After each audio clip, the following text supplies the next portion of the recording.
my name is Javier Ganzarain from Academy, and I will be the moderator today.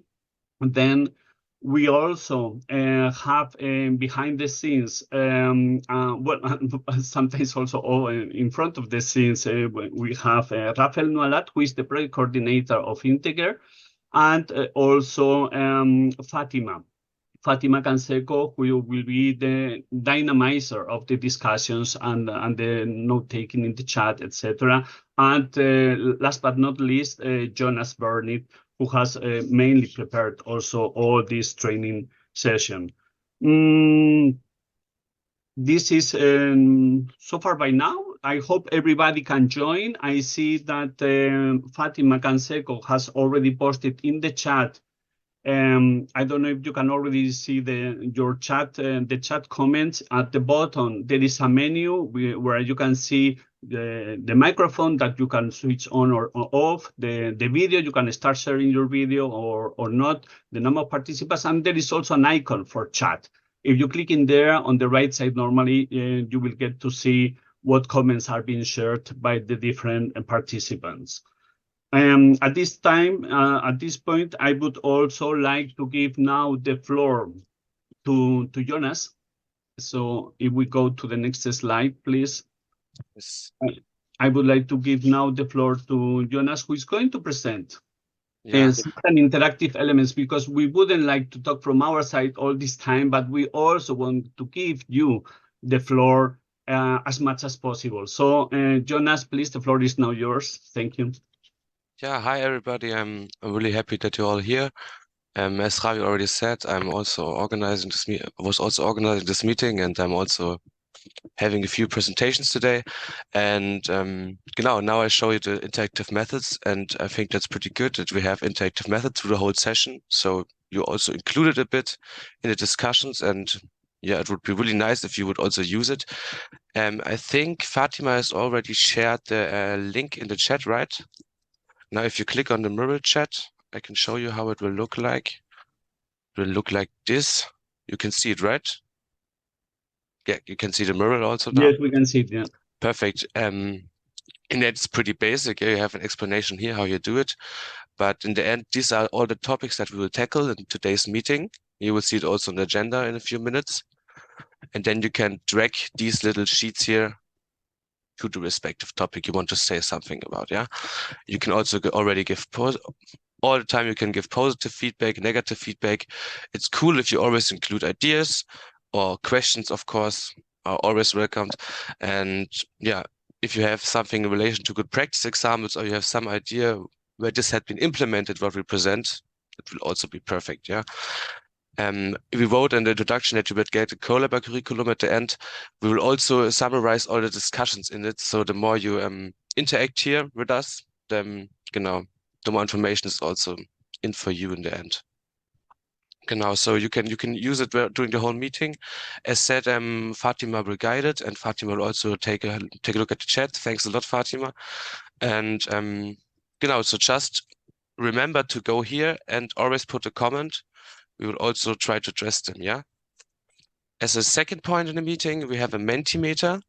This is like an interactive tool for sessions that we can get a point of your perspective sometimes, for instance, for a topic, or we have a question, a fun question. So it's a bit to include you in the meeting, yeah? This Mentimeter links, you have one link, it will be shared later during the sessions. So you will see we have then a Mentimeter slide, and then we will go there. So we can do this together, just that you can open it then up in the link in the chat, So, Javi, you want to proceed? Yes, thank you very much, Jonas, for this short presentation. And here's the agenda of the day. Don't get afraid. It's intensive. It's quite a lot, but it's really, we have tried to do it in very small blocks. And we will proceed as follows. At the very beginning, from now to 10 o'clock, we will have the opportunity to get to know the project Integra from the hand of Rafael Nualart.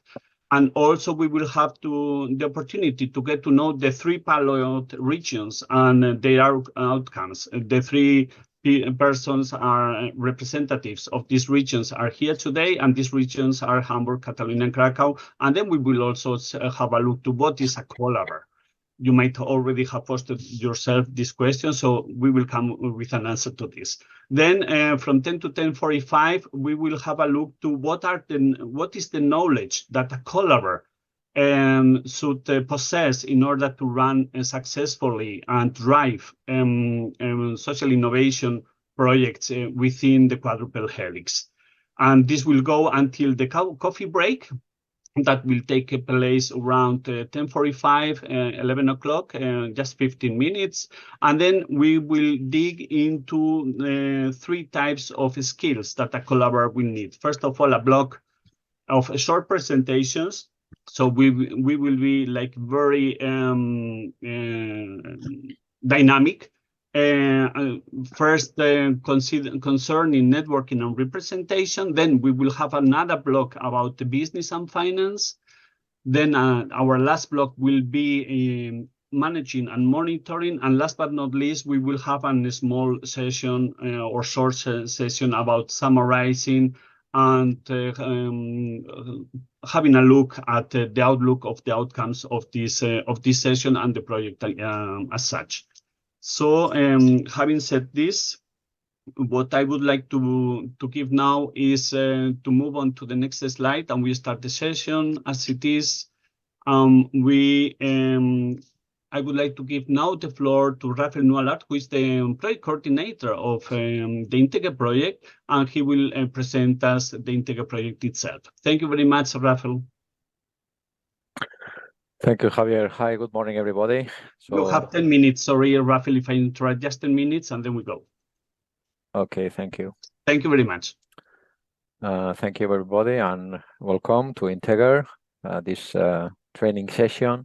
But before the training, for the new people, we would like to explain you a little bit about what's Integra, no? I don't know if you could allow me to move the Jonas to move the slides. I did already, right? Let me see. You should have it. Yes. Perfect. Correct. Thank you. Thank you, Jonas. Okay. What's Integra about? The Integra, it's mainly to create a new kind of living labs around Europe. No, the intention is to create a cooperative space. Let me see. A cooperative space for different kind of organizations, but and cooperation organizations. No, so we try to create a decentralized social innovation ecosystem around the quadruple helix. As you already know, quadruple helix is the academia, the civil society, the research centers, and the academia, the public, the industry, the public administration, and the civil society. Sorry for that. Sorry. So we try to create a participatory space with open innovation, with everybody is welcome, and with a social impact. So that's we try to create new opportunities through the sharing, through the knowledge, through the collaboration, and also through the digital space. So we thought that the digital world is a link to build this connection within different areas. So right now, we think that we are centered on more human-centered innovation with a human aspect. So, but why we try to do this thing? Because usually people, to reach the goals, are doing a lot of loops without any kind of collaboration, because maybe they miss some knowledge and some connections with other agents. And the intention for new activities is to have the whole view for the different participants. No, I mean, if you would like to create a new project, it's important that you have the limitations of the administration. You need to know the civil society, their specific needs, and also the capabilities of the industry, and the new values that the research could add to your project, no, or to your activities. That's why, no, and we also try to do in this triple transition in terms of digital, in terms of social, and in terms of green, no, and we think that these activities we need to see from a couple two views, no, in a social view, but as well in a business point of view, no. So we think that all the activities we need to think in a social business driven point of view, not just on social, but also allowing the entrepreneurs and the private companies to participate and to get the advantage of the social activities. Okay, to get advantage of the social activities, and as well to position their companies in a social way, and participating on their surrounding environment in a social manner. Okay.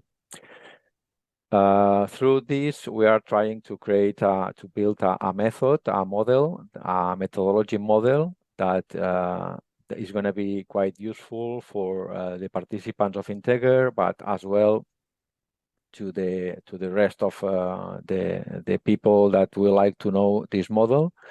And we are defining from Integer, we are creating this, as we said, this quadruple helix method that we are working on it right now, and we are creating it in a collaborative manner.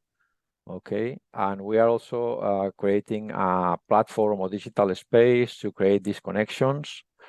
And we also think that at the same time, we need to define a role as a collaborator. A collaborator means some people that dynamics it's creating connections with other agents from the quadruple helix, but as well from the different European regions. Right now, there are three regions participant on the project. That is Catalonia, it's Hamburg, and it's Krakow, with also Ireland, Netherlands, and Portugal as the rest of the partners of the Integer, but not applying as co-creation and pilot regions. Okay, but the intention is, of course, to spread the different activities and inviting people from other regions to participate on the project, but not just during this project.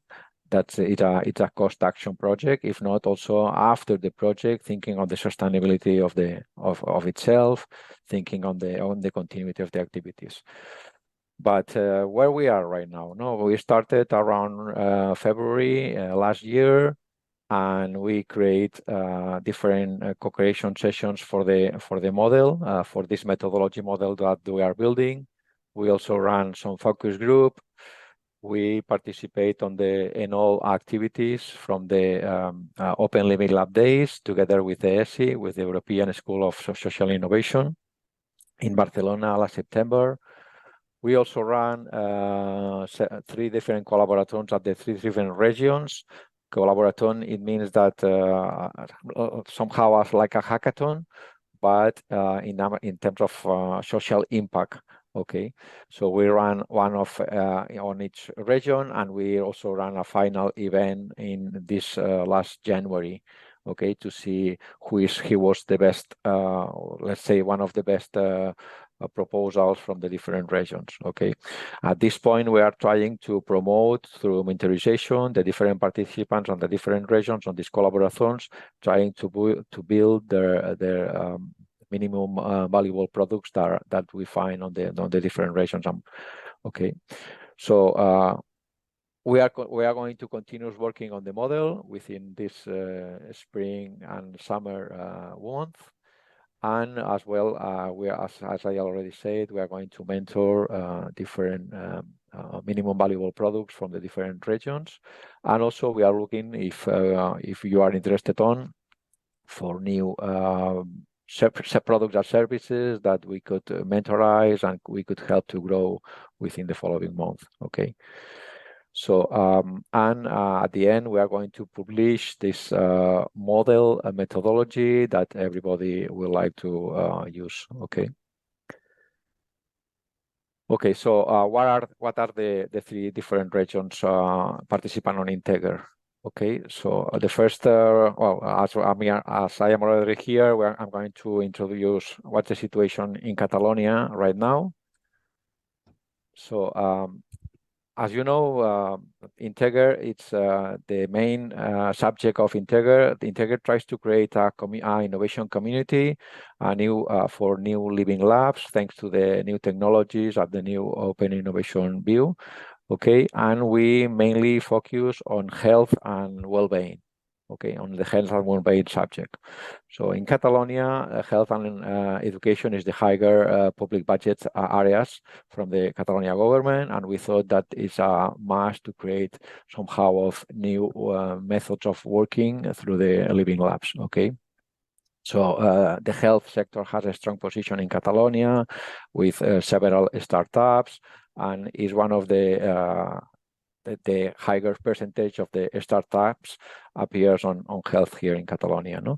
And as well because the public sector, the health service public in Catalonia is one of the best in Spain, but as well pretty well recognized around the world. And this is one of the reasons that we decide to go on together with the rest of the partners, also thinking on their situation on their regions in Hamburg and in Krakow, that this could be one of the main subjects I'm the most interested to work on for the following month.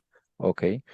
So as I already said, we are three different regions participant with different institutions.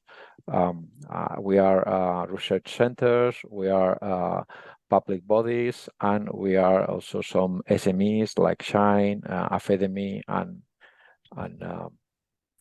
FC. Okay, but what's the situation in Catalonia? And out from our point of view, we are I2CAT, so we are the coordinators of Integer. And what's our point of view? Because we are a research and innovation center for digital and internet technologies, and we would like to compare the universal public health system, that there is different kind of levels of service, like the national hospitals at the top, later the regional ones, or the district hospitals, or the health centers, or the dispensaries, or the community health services.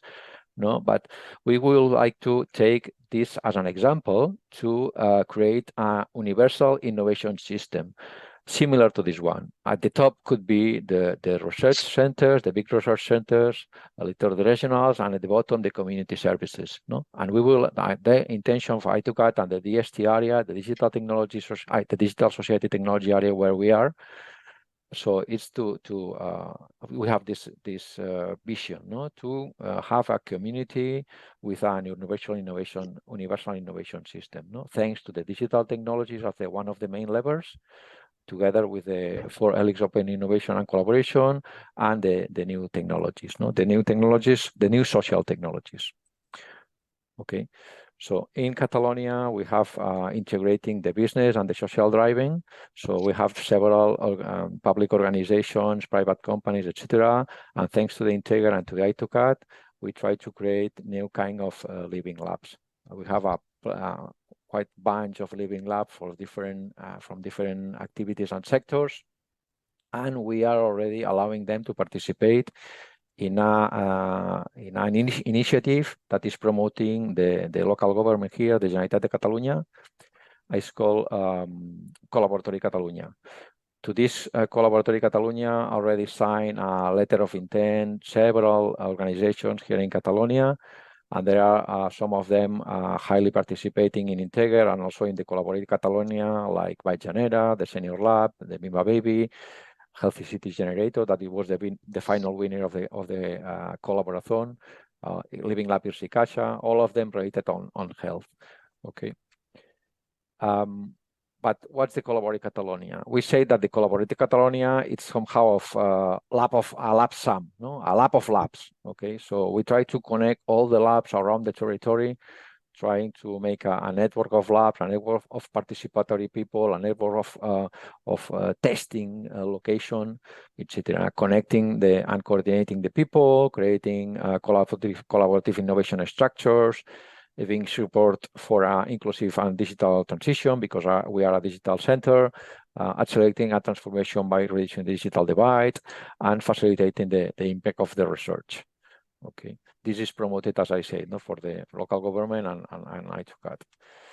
The point is how we started some time ago. We started on different Catalonia regions. We call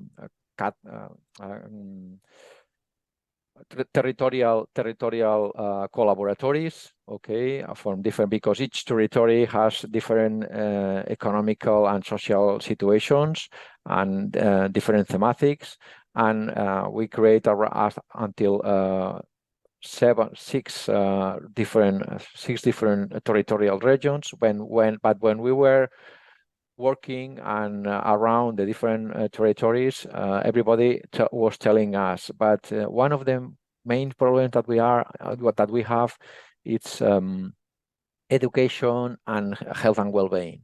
So in the end, we also we decide to create some thematic collaboratories where people could participate. Okay. And as we create the health and well-being collaboratory for Catalonia, that was the point to start for Integer. No, the point is the participants on the collaboratory of Catalonia for health and well-being. We asked them to participate on Integer to build as well a collaborative space in Europe, and allowing them to know new members, new actors in Europe, etc. And that's the situation for Catalonia. Thank you very much, Rafael, for presenting the project. And you already went into the next part because you were the next one. So thank you also for presenting the pilot region and the status in Catalonia. Now let's move on to the next region, please. Let's make the slide. Well, and now we move on to Hamburg, and Kai Schnackenberg from the city of Hamburg, Ministry of Social Affairs, is going to present the pilot region, the Integer pilot region from Hamburg, Germany. Thank you, Kai. Hello, can you hear me? And yeah, we can hear you, and you also have this 7 minutes or 8 minutes in your case. One thing, my computer just crashed. I need to do it now with the computer. So Jonas, if you, if I can ask you to make the slide. Yeah. All right. Perfect. Thank you very much. Thanks. So my name is Kai. I'm from the Free and Hanseatic city of Hamburg, from the Ministry of Social Affairs.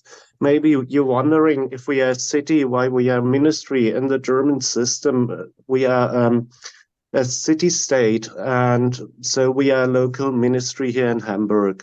So next slide, please. So if you have a look what the ministry says, what our tasks are, it's this text, just to point out with the short time some topics that we are working. It's about migration, it's homeless and marginalization, about labor market, different tasks in social affairs like family, youth, and childcare. And I'm from the Department of Health, and health is the main topic of our project. So next slide, please. Yeah, to give you some key data about Hamburg. So in the city of Hamburg, we have 1.9 million inhabitants, and in the metropolitan area, 5.1 million. And the gross domestic product in Hamburg was in 2022 144 billion euros.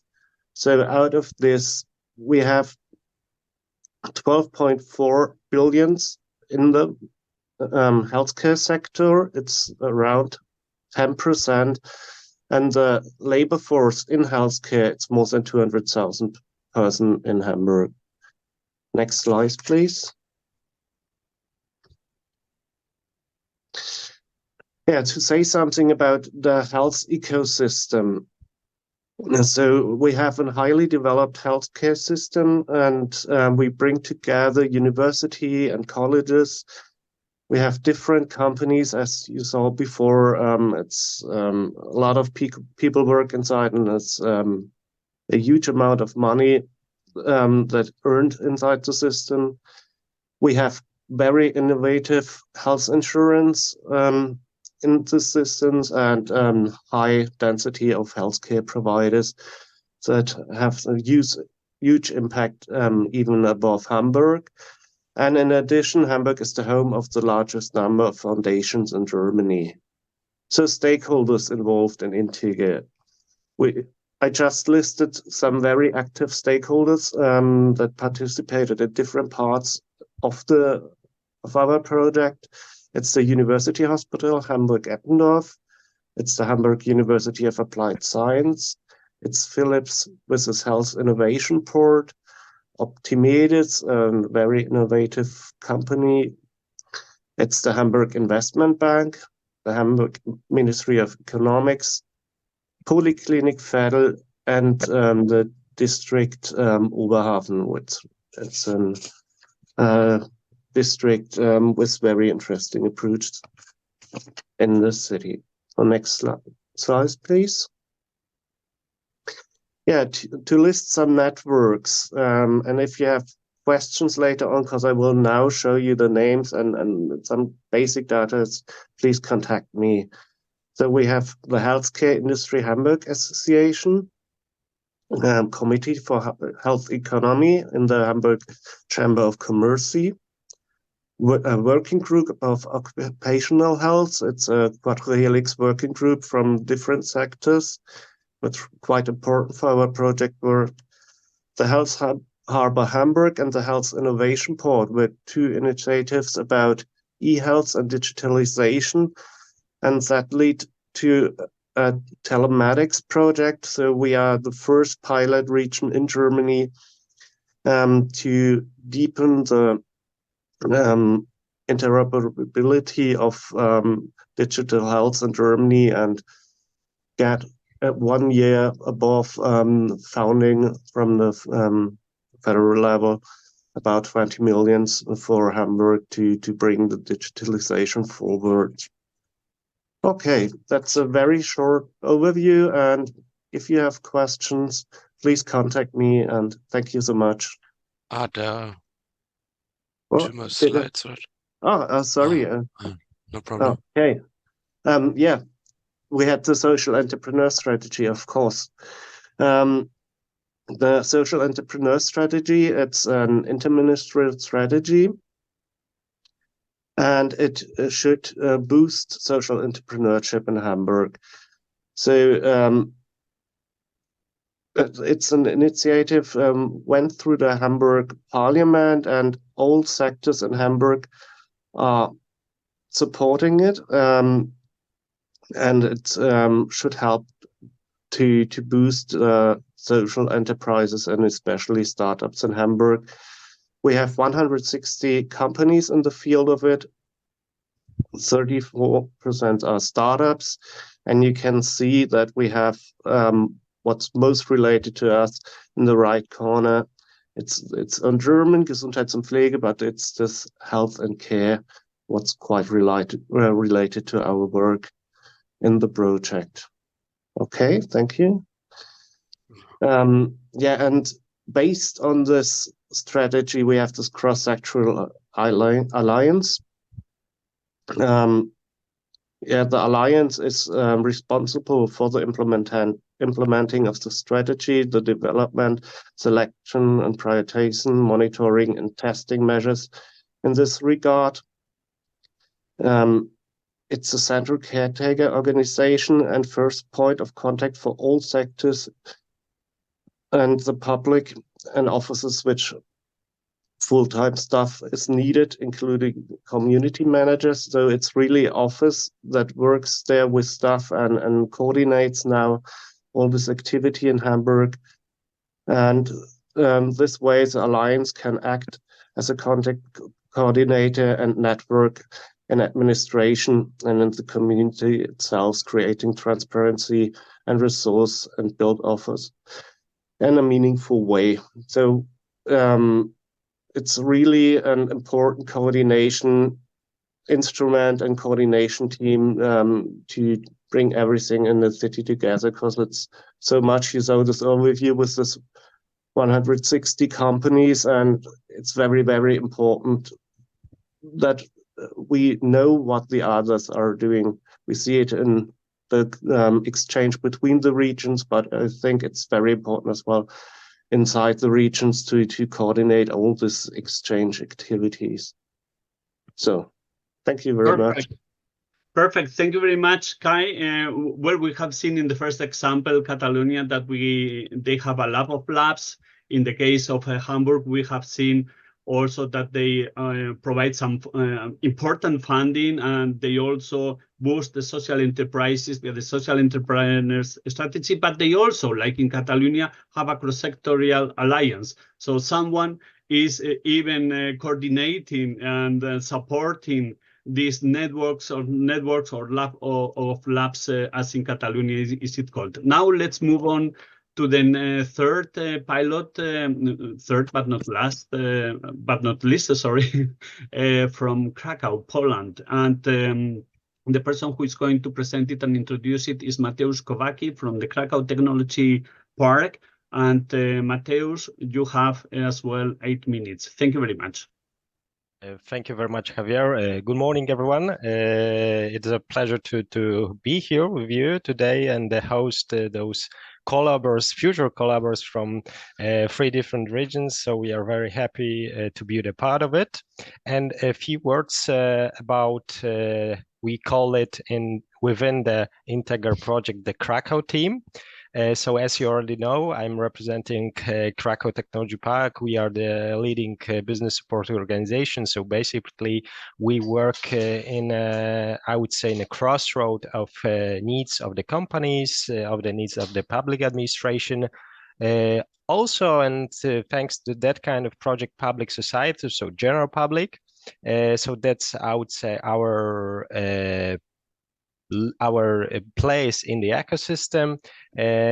Additionally, we are leading a lot of different projects, not only Integer one, but different one connected with more technological aspects. We also consult the public policy, and what's also important for that project, we are a certified living lab, which means that we can offer, and we usually do, that kind of services connected with living lab sectors.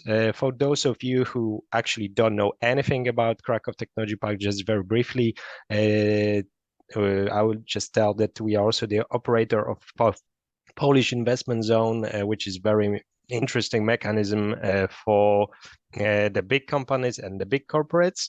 And going to that second pillar and very important pillar of that Krakow team, which is the part of the Jagiellonian University, is the Center for Evaluation and Analytics of Public Policy. And actually, thanks to them, we are able to connect to those social innovation aspects in our project, because that institution is leading that kind of research activities in that public policy analysis and evaluation within social innovations. And thanks to that kind of regional cooperation, we have been able, as already Rafael mentioned, to lead that regional collaborathon, and we call it in Krakow Ahaton. And it was only, I would say, thanks to that very great cooperation with Center for Evaluation. Yes, so a few facts about the region. For those of you who are not from Krakow, not from Małopolska, just very basic one. We are one of the leading regions in Poland regarding the unemployment rate. So that kind of factors connected with the enterprises created are also combined. And we see more and more that social innovation aspects within that project. Thanks also, we've been able to see that thanks also the Integer project, we contacted a lot of those companies who actually based their business model on that kind of activities connected with social innovations.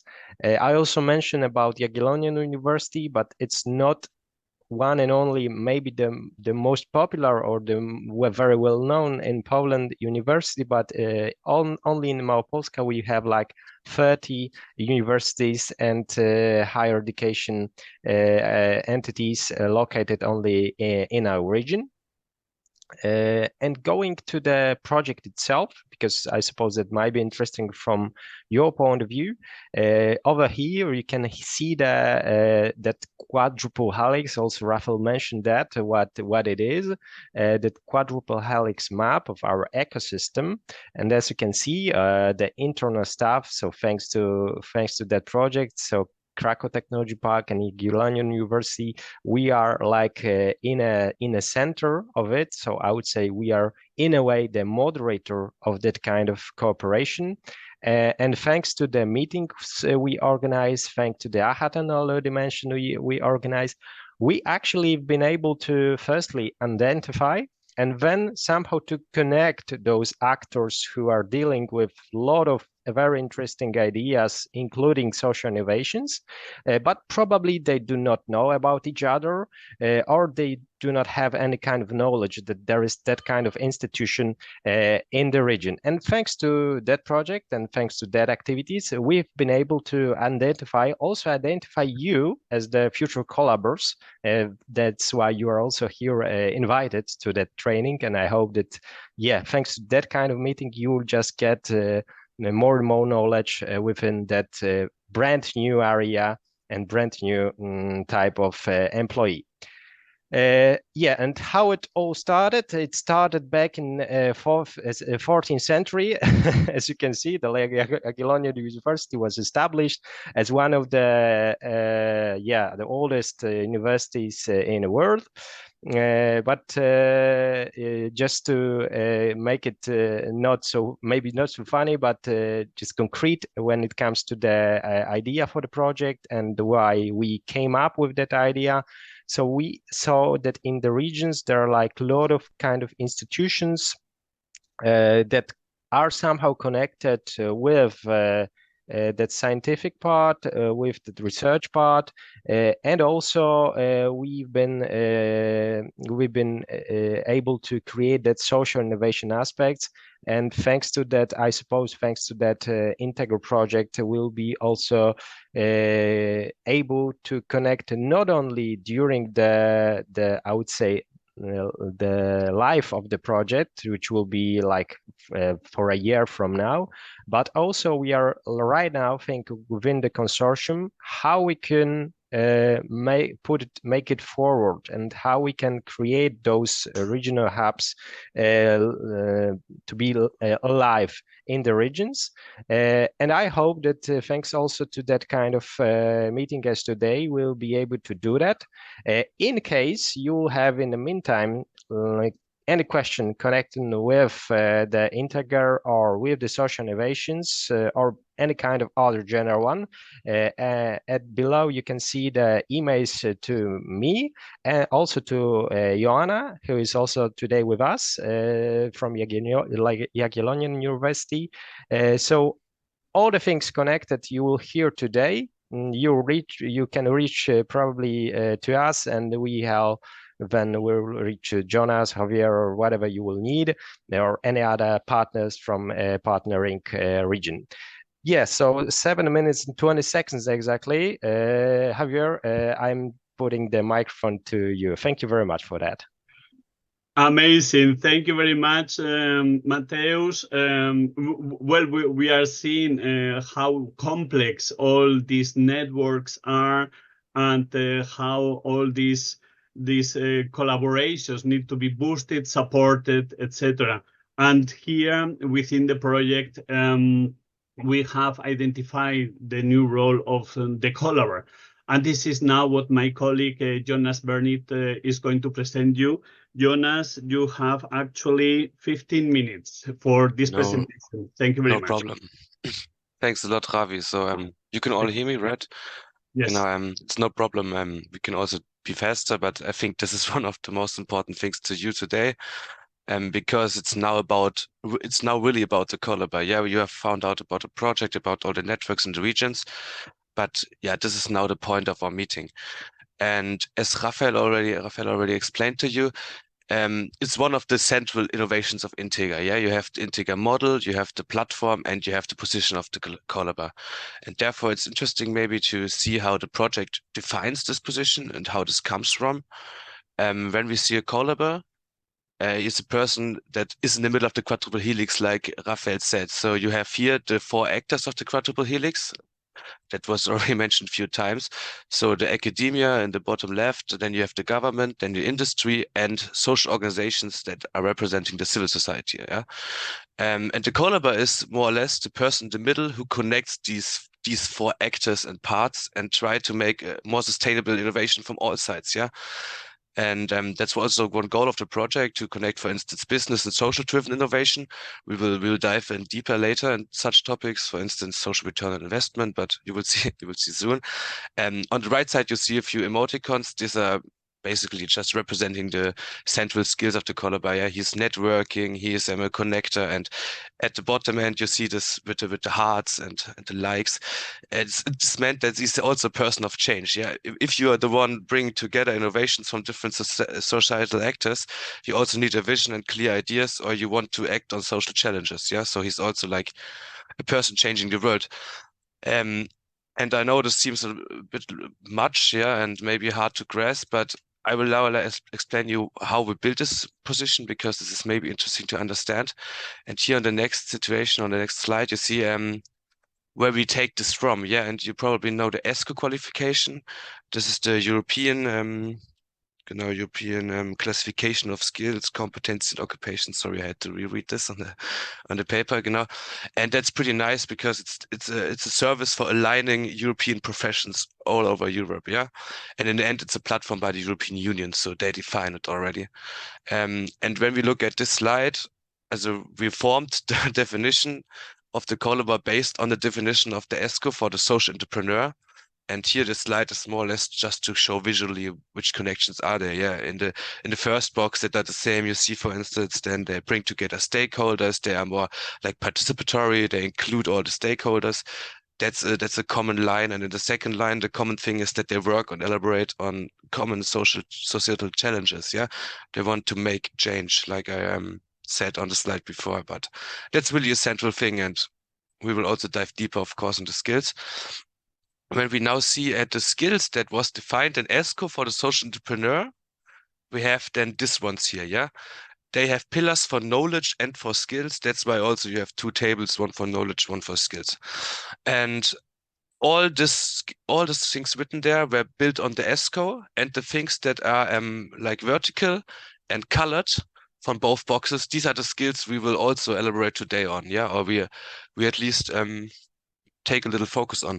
So social innovation, there we have a presentation by Antonio Schröder. It's really nice, from University of Dortmund, and from the European School of Social Innovation. That's the most important thing.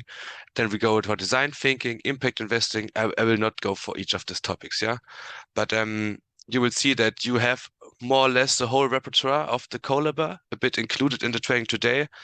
But in this sense, you also must be clear that we cannot go for each of the topics in a lot of detail. Yeah, that's mostly like impulses for you, that you know where you can proceed, or how you can be a better Collaba, or where you can maybe improve your skills. And yeah, we're really happy that you're here. I think you're 33 persons, and if you all take a bit out of it, maybe of this training, we can maybe really have a positive change, or at least give you some inspiration, yeah? For now, you see the skills, and this is now the section that we have the first little Mentimeter of this session. Have you shared it, Fatima, the link for the Mentimeter? Perfect. If you click on the link in the chat, you should be able, one second, you should be able to see the Mentimeter. Is this working for you? Has one of you done it? Are you in the Mentimeter? Was the link shared? One second. Just click on the link that was shared in the common chat in Zoom. And then it should open up automatically. Sorry, no, there There is a mistake of the link. I'm sorry for that. Sorry for that. You need to link. You need to click to this one. I'm gonna share with all of you. I'm sorry for that. There's a mistake. No problem. Yeah. This one. I share a new link. You need to click for this link. Perfect. There was a like. That's fantastic. Just let you know, you can click now once on the link and you can keep it open. Yeah. So it will be the same link for all Mentimeter sessions we have today. So if you have it open once, you can just keep it there. Yeah. That's no problem. And there are 5 people already inside. Yeah, 5. Maybe a few more. But I don't see any question at the moment, Jonas. I just see. Yeah, that's the title slide. No, I can guide it then, Okay. And in the end, I can also proceed with the question already because you have seen the skills. And the question now is how you would consider your knowledge in relation to the skills that we have shown to you. Yeah, I can also, you see the question now, I can also go back now to the slide that you see the skills again. But I think it's interesting for us to know at the beginning of the training how much you already know. And if you could really need a training or you already feel as a collaborator, yeah? And here are the skills again, if this is maybe helpful for answering this question.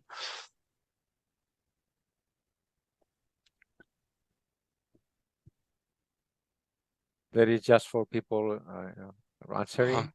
We invite to all the attendees, all the participants here today to click on the link that is on the Zoom chat and to answer this question on Mentimeter. 11 answer already. 11, okay. Yeah, I guess you all see now this slide. Yeah, I will go back to the results. 13, 1 16, minute. 15.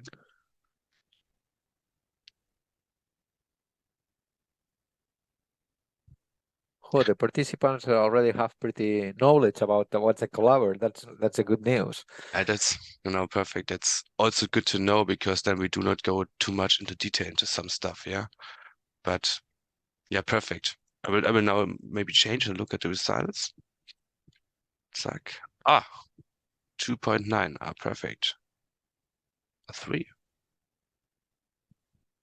The advantage here is also that 3 is neutral normally, Rafael. Yeah, it's a Likert scale from 0 to 5, so it's pretty neutral. We would also something here that we would like to add is also that the training should be in the future in both directions. So the intention is Integer could make some training pills from Integer to the participants, but also we would like that participants could share their know-how, their experiences, their tools, etc., and to share with the rest of the community. And it's also interesting. And this first 3% is this part, no? The knowledge that they already have, and maybe they could share with the rest of the people.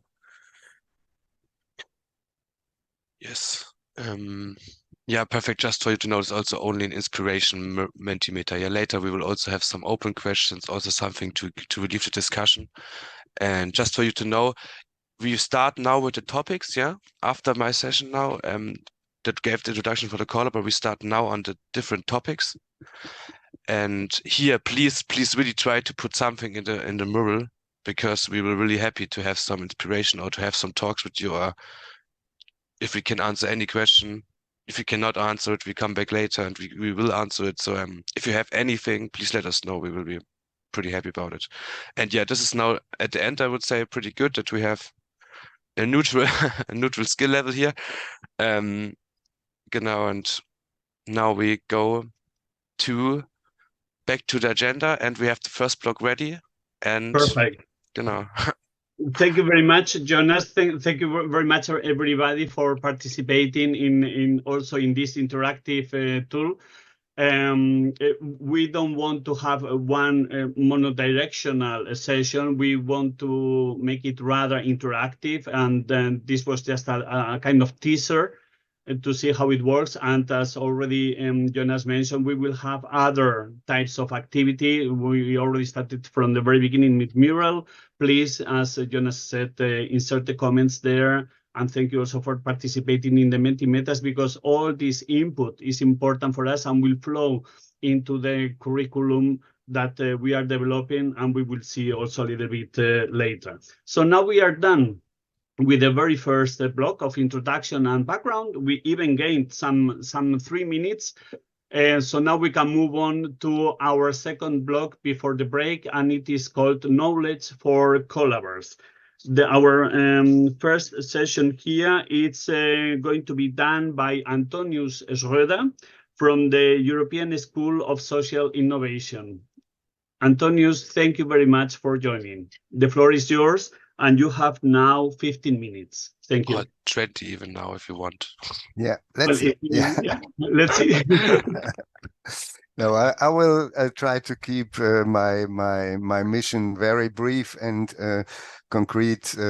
So heartily welcome from my side. Sorry. Sorry, we're just saying to Jonas, next slide, please. Yeah, thank you. Okay. Yeah. Okay. So I don't have to upload it. So thanks a lot for inviting me. My name is Antonio Schröder. I'm from the TU Dortmund University, but I'm also the managing director of the European School of Social Innovation. And let me tell something about social innovation from our perspective. What is social innovation? And very briefly, what does it mean for your social business and entrepreneurship? Next slide, please. You should also be able to do yourself. I gave you. I can also do it. No problem. Okay, let's see. Okay, well. You're the first some information about the European School of Social Innovation.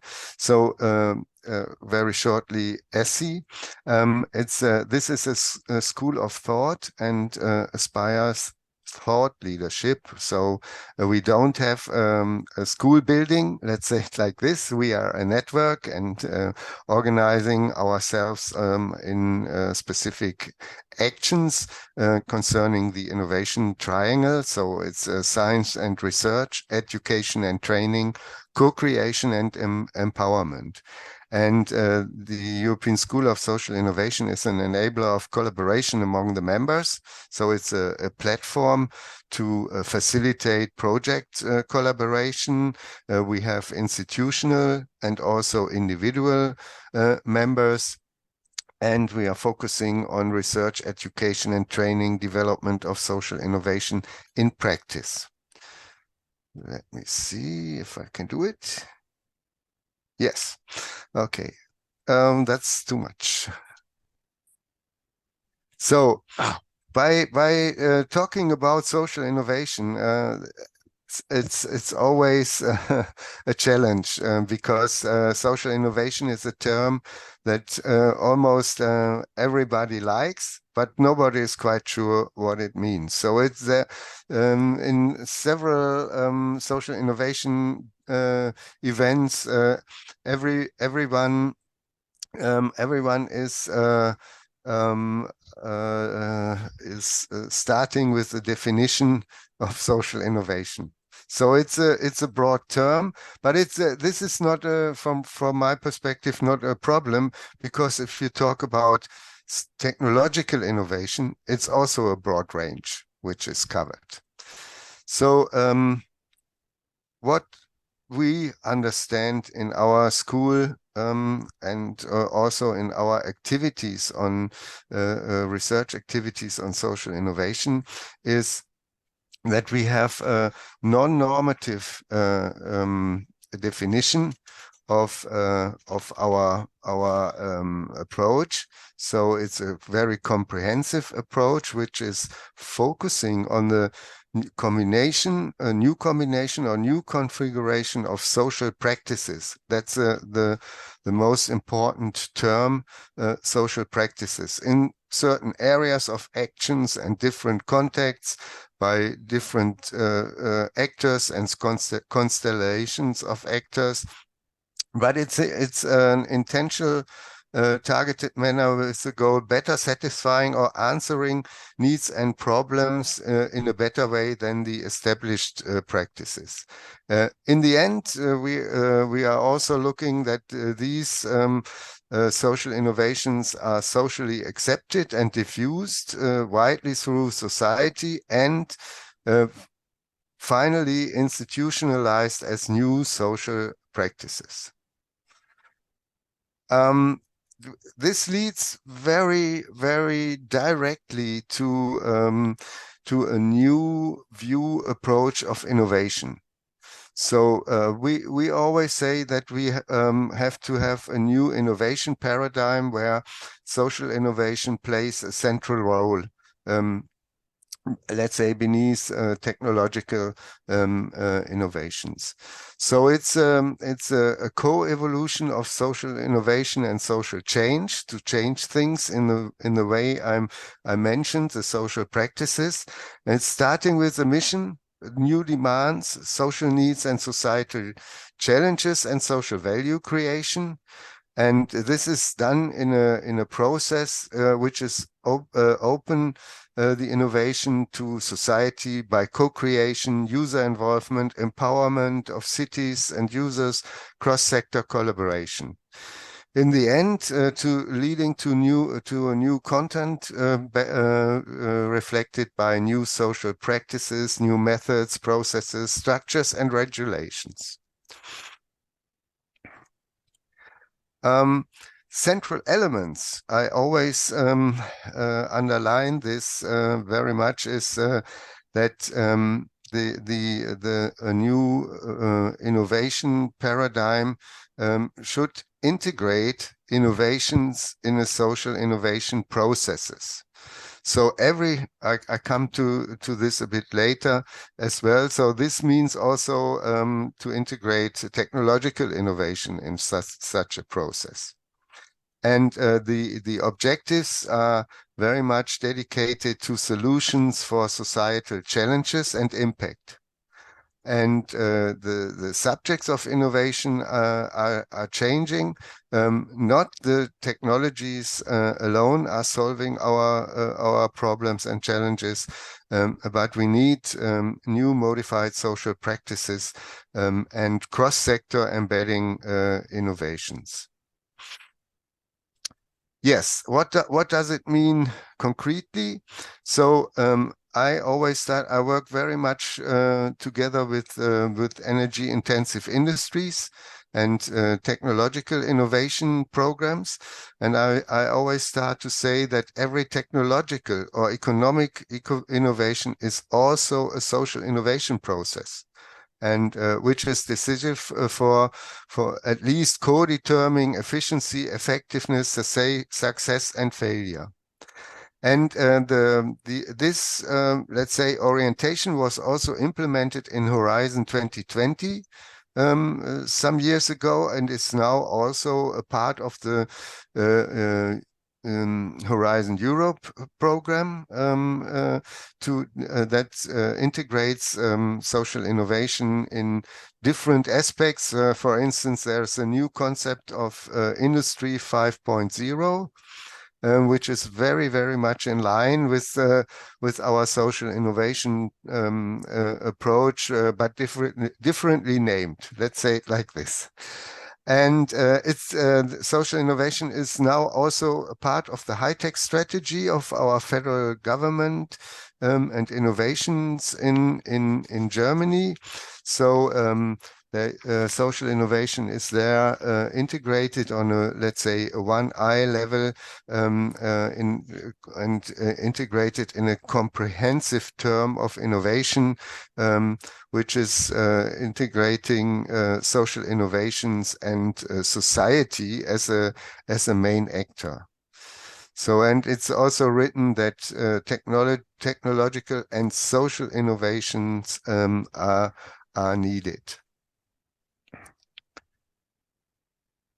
So social innovation are becoming mainstream, and this leads very much also to the interconnectedness of social and technological innovation. And I just want to highlight, not to go too much through it. This is very much related to the triangle of human, technology, and organization. And in the new Industry 5.0 concept, which is not a technological step forward, but a social innovation related step forward.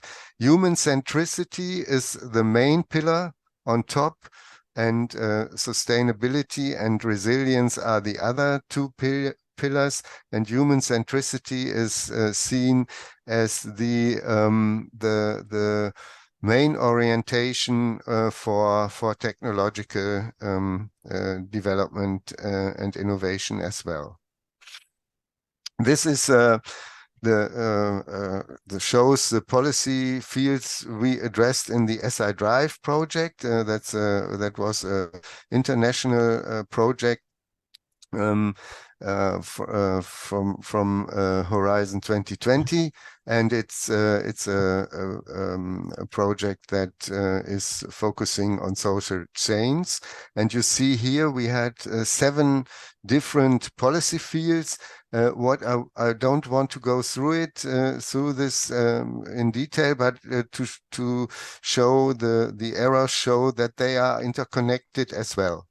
We have 2 volumes of the Atlas of Social Innovation with social innovation initiatives, presentations all over the world, and concerning very different fields of social innovation. So if you are interested, please have a look at these Atlas of Social Innovation. Yes, you are already talked several times about the quadruple helix, or the social innovation ecosystem. Let's say it like this. I think it's the collaborator. You mentioned, Jonas, that's a very, very important part. Also related to my experiences. So the coordinator of social innovation is a very, very important part. And for instance, in one project I'm working on industrial symbiosis, we created a collaborator called industrial symbiosis facilitator, which is someone outside the companies and with a specific a profile which was developed by the Integra project. So it's very important because it is about if you organize this ecosystem in a good way, so you can get new participation and collaboration structures, co-creation, user involvement, empowerment, human resources development, etc. So it's looking at the innovation potential of the whole societies to solve a specific problem. Yes, and for science, this means also that there has to be new research and teaching concepts. So science could be an active driver and stakeholder of the process with the slogan "Science with and for society," and it's about different concepts and formats, new formats, design thinking, participatory action research, citizen science, and social innovation centers and labs, incubators, to mention a few.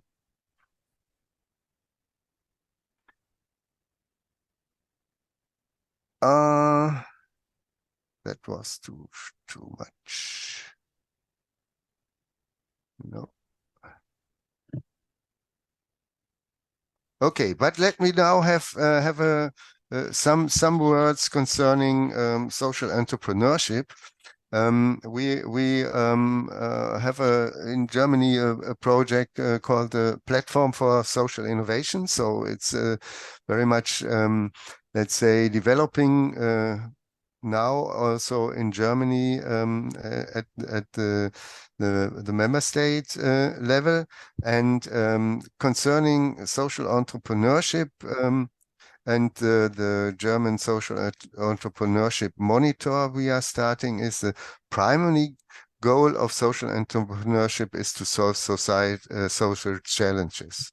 And just the last slide to emphasize that that social entrepreneurship is, let's say, one approach beneath others, which is relevant within this social innovation ecosystem, and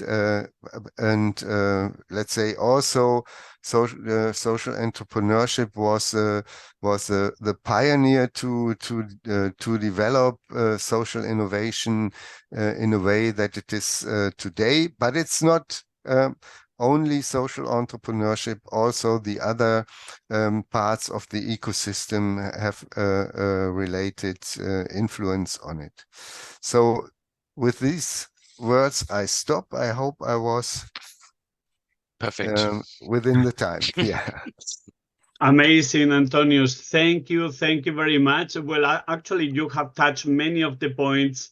Well, our hearts first, and also many of the points that we are addressing within the project. So, for instance, you were mentioning new paradigm where the social innovation plays a central role.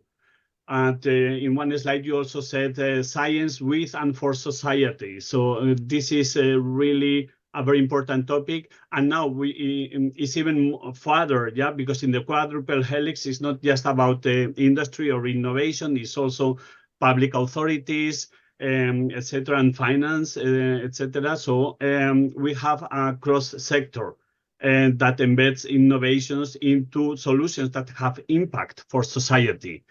You were also mentioning, sorry, did I interrupt?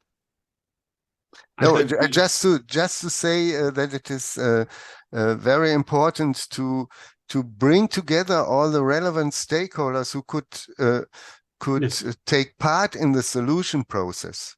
So and that's a point, and that's the strength of social innovation processes. Yeah, this is also part of the skills that we are promoting, and we will see also on later. Also very interesting what you were saying about the Industry 5.0.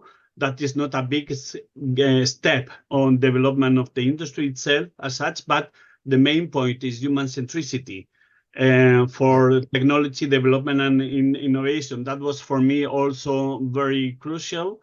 And also all this part of interconnections, yeah. So we will see all these parts. This comes together in the quadruple helix, in the model, and also in the role of the collaborator. So from my side, Antonius, thank you very much. And you are also kindly invited to add your notes and comments in the mural. And if anyone is having a question to him, please just post it in the chat, and he or we will reply. In general information also to everybody, as this session is being recorded, and we have the presentations of all the speakers, this will also be shared within the platforms that will also be presented today. So Antonius, thank you very much. Thanks a lot for the invitation. I'm sorry, I'm in Lisbon in another meeting, so I cannot join the whole meeting. Yeah, I know. But I'm available for any follow-up activities and questions. Thank you very much. You're welcome, Antonius. Yeah, thanks a lot. Thank you. So now we move on to the next speaker. Next slide, please. Oh, this yeah. Yeah, so our next speaker is one partner of the Integrate project. Her name is Lina Silveira. She's Innovations Project Manager from FS6, and she's going to talk or present us Social Innovation Pathway. So Lina, the floor is yours, and you have around 15 minutes to present it. Thank you.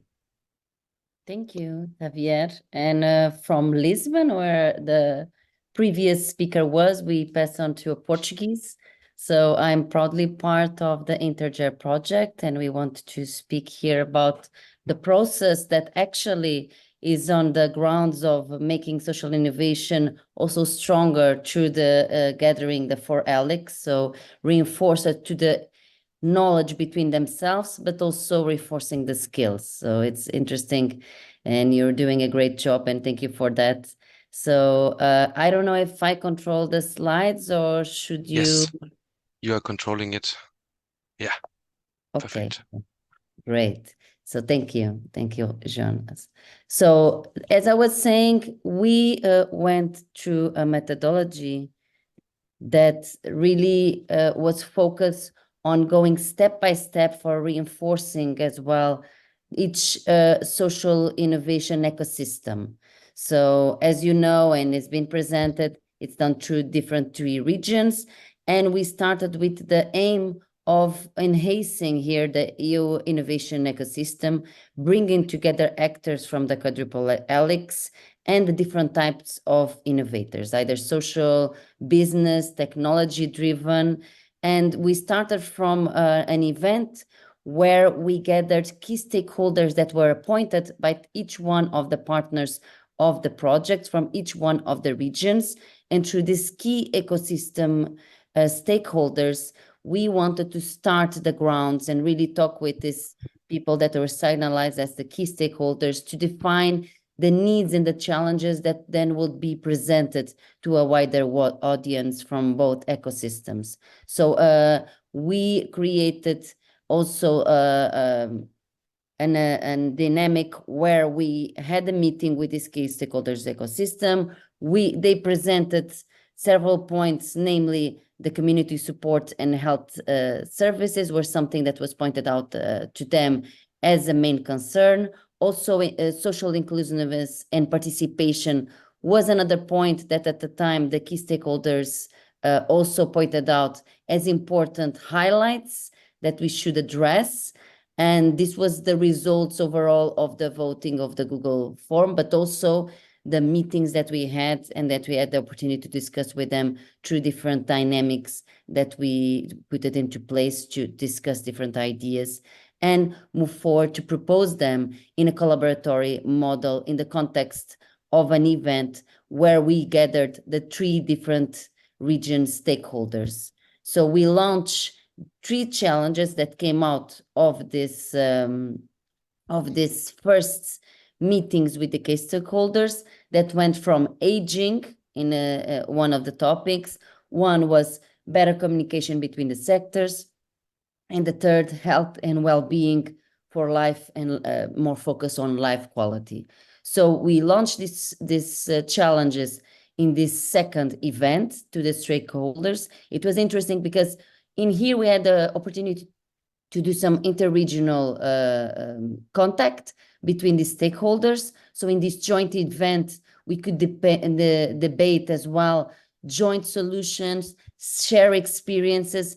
Even if the context was different, it was a rich way also to see if there was interconnections or differences and identify them. So this was also something that we wanted to provide as well, and to show that the needs of the social ecosystem, sometimes it goes even further and beyond of what we see happening in our region, in our country. So it was very interesting also to assess the conclusions from this collaboratory model.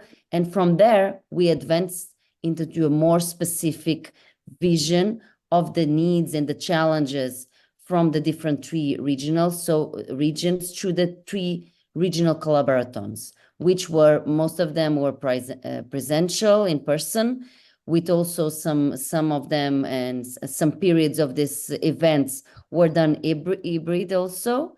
But the focus was to really support and reinforce the synergies in the network of these ecosystems. And we also facilitated the presentation of a specific challenge of that region that was presented.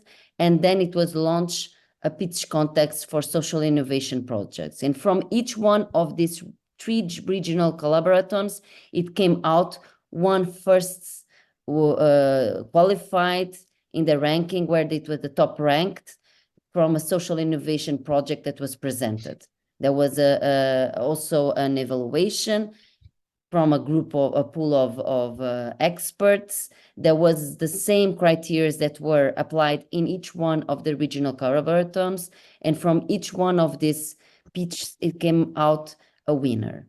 And this leads us to the last point, which is the final collaborathon. In here, we had the opportunity also to do a sum up of what was the results of these 3 different regional collaborathons, as well as gathering the top ranked from each one of the regional collaborathons, where they had a chance to once more to present. And this was also the chance to, get out of their comfort zone, get out of their regions, and really present to other regions what may be as well solutions that are in their interests.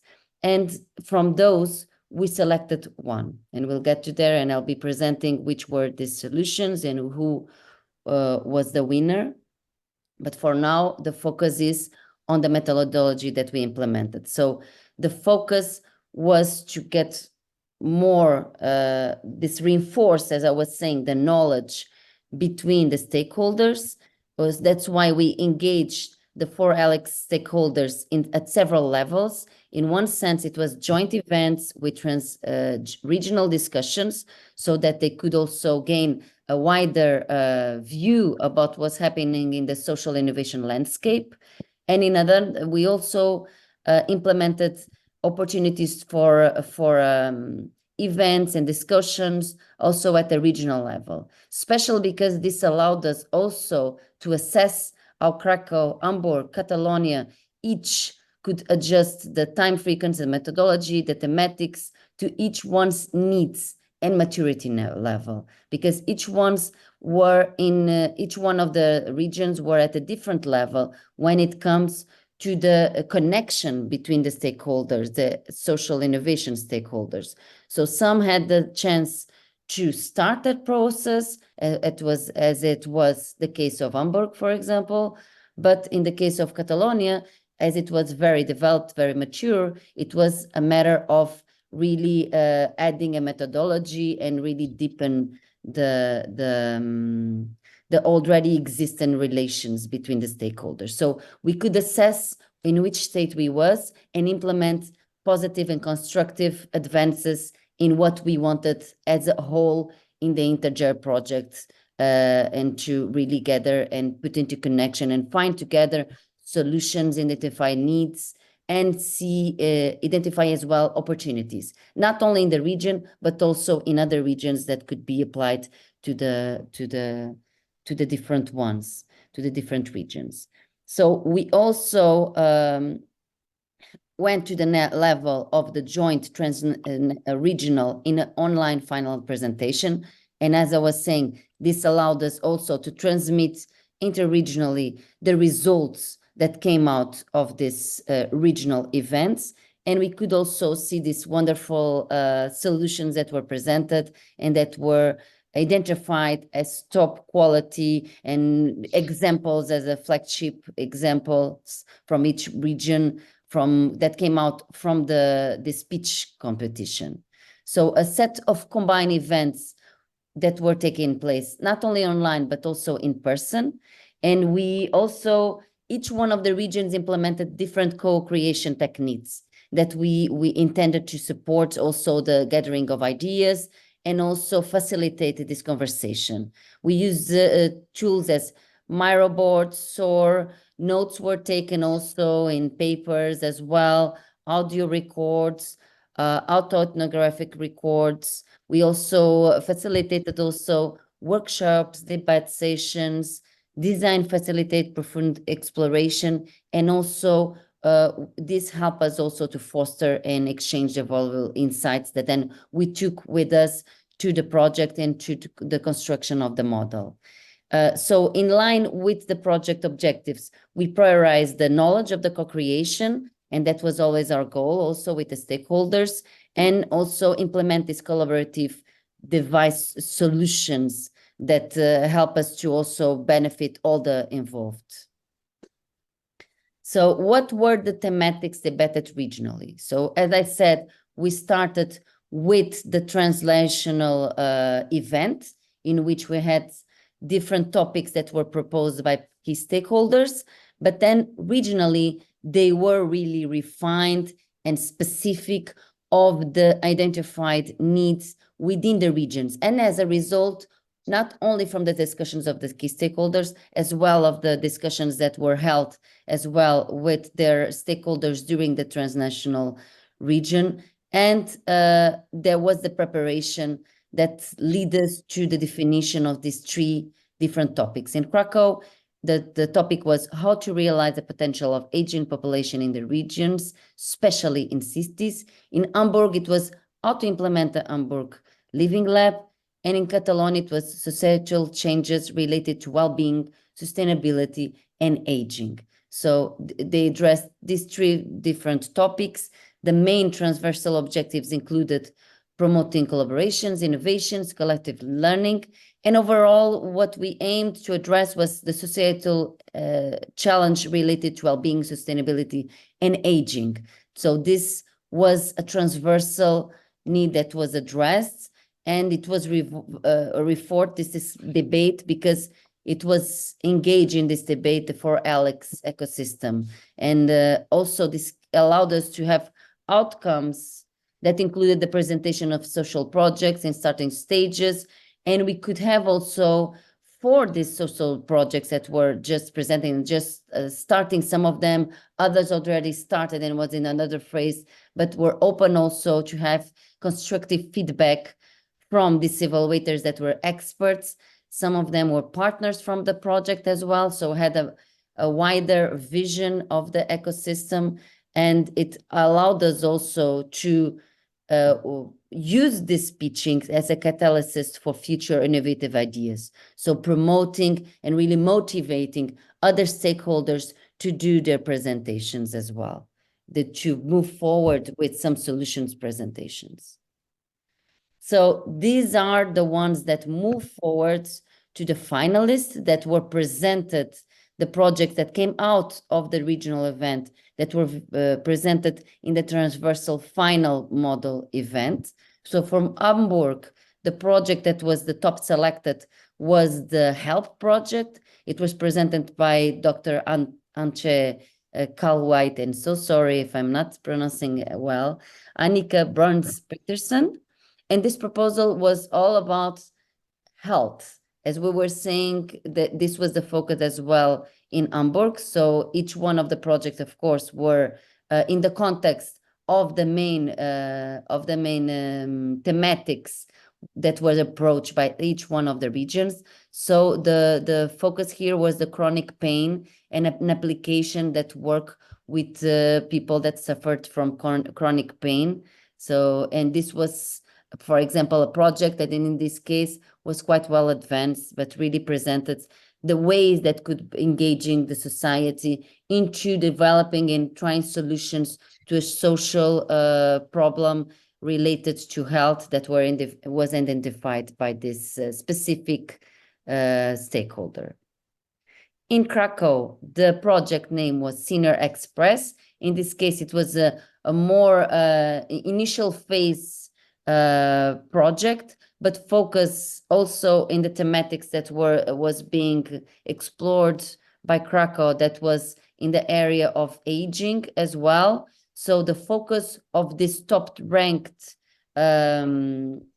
proposal was the senior potential and needs. So in this case, they were focused on an issue related, a challenge related to people traveling to do their errands, to going to the doctor's appointments, and to offer safety and comfort to these people. So the proposal was also in the line of an application where they could get registered drivers and sharing the rides with commuters. And finally, for Catalonia, the top-ranked project that was proposed was also focused here. It was, the name of the project was Healthy Cities Generator, presented by Garcia Albertos. And the proposal was the urban planning as a tool for health, by approaching health from cross-sectoral perspective, as the thematics from Catalonia was a bit more wider than the two others, although the project that won in the case of the regional collaborathon was focused in health in a cross-sectoral perspective. Okay, so it was proposed to make urban planning a generator of health, so being transversal as well, aligned in a certain way with also the thematics that was proposed by the Catalonian region. So now the question is, from these three projects, who was the winner, the final winner in this final event? So drum roll, it was Catalonia. So Catalonia, and here we have some comments, and I'm already finalizing. From these comments were given by the evaluator pool.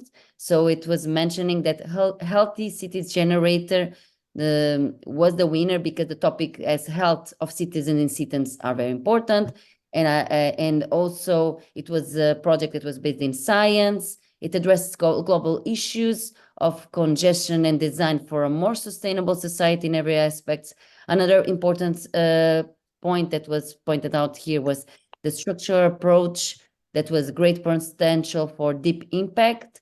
So this was actually evaluated in 3 points. All of them were evaluated through concept and innovation, sustainability and replication, and impact. And healthy city generators was our big winner here, as also an example of what is possible to do, and as we were seeing previously, as a catalyst of innovation in the social ecosystem, addressing in this case, specific case, and that's why it was a winner in certain way, and based on the comments that it has also this transversal aspect of addressing global issues. And Lina, you have 1 minute to close up. Thank you. Okay, no problem. Just overall here, and because you're going to have this 4 points anyway, just as a final lesson, what we took out of these events and all this methodology. So we wanted to support a better knowledge between stakeholders, we want to connect international peers, the regional stakeholders, we want to reflect their actions, the state of art, as well, differences and similarities. There was a collaborative effort that wanted to also to be continued by these regions as well, to create these innovative ideas, to create value, give floor to impactful, successful initiatives, and also address these cutting problems, also show the importance of balancing creativity and practicality, and also provide practical aspects to it as business. Not only ideas, but business ideas that show that it's possible also to advance with business in the social area. And I won't take you any more time. I hope it was constructive, and you know more about our project and our goals and our mission.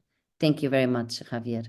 Amazing, Lina. We thank you very much. Very interesting to see the different approach, or the approach, and how differently it has been implemented in each of the regions. So confirming that we need to adapt our management style or coordination style to the different needs, to the projects, to the initiatives. Also seeing that bringing the people together, you come out with other initiatives that bring it further, and you can move it forward in other initiatives. So this is really amazing what you have shared with us. And we will also see that some of the topics are also touched in the upcoming skills. So thank you very much, Lina, for your time and dedication and sharing this knowledge. Thank you. And now we will move on to the last presentation of this session. This is design thinking. It's going to be presented by Jonas Bernit from Academy. And Jonas, if doable, please take 10 minutes so that we can give the participants time for a short break afterwards. Thank you very much. I will cut a bit because I saw that. Also, I will cut it a bit and make it shorter. But maybe before we start, I just checked the mural board. Thanks a lot, Fatima and Raphael, for bringing it to attention. And there were some questions for Mr.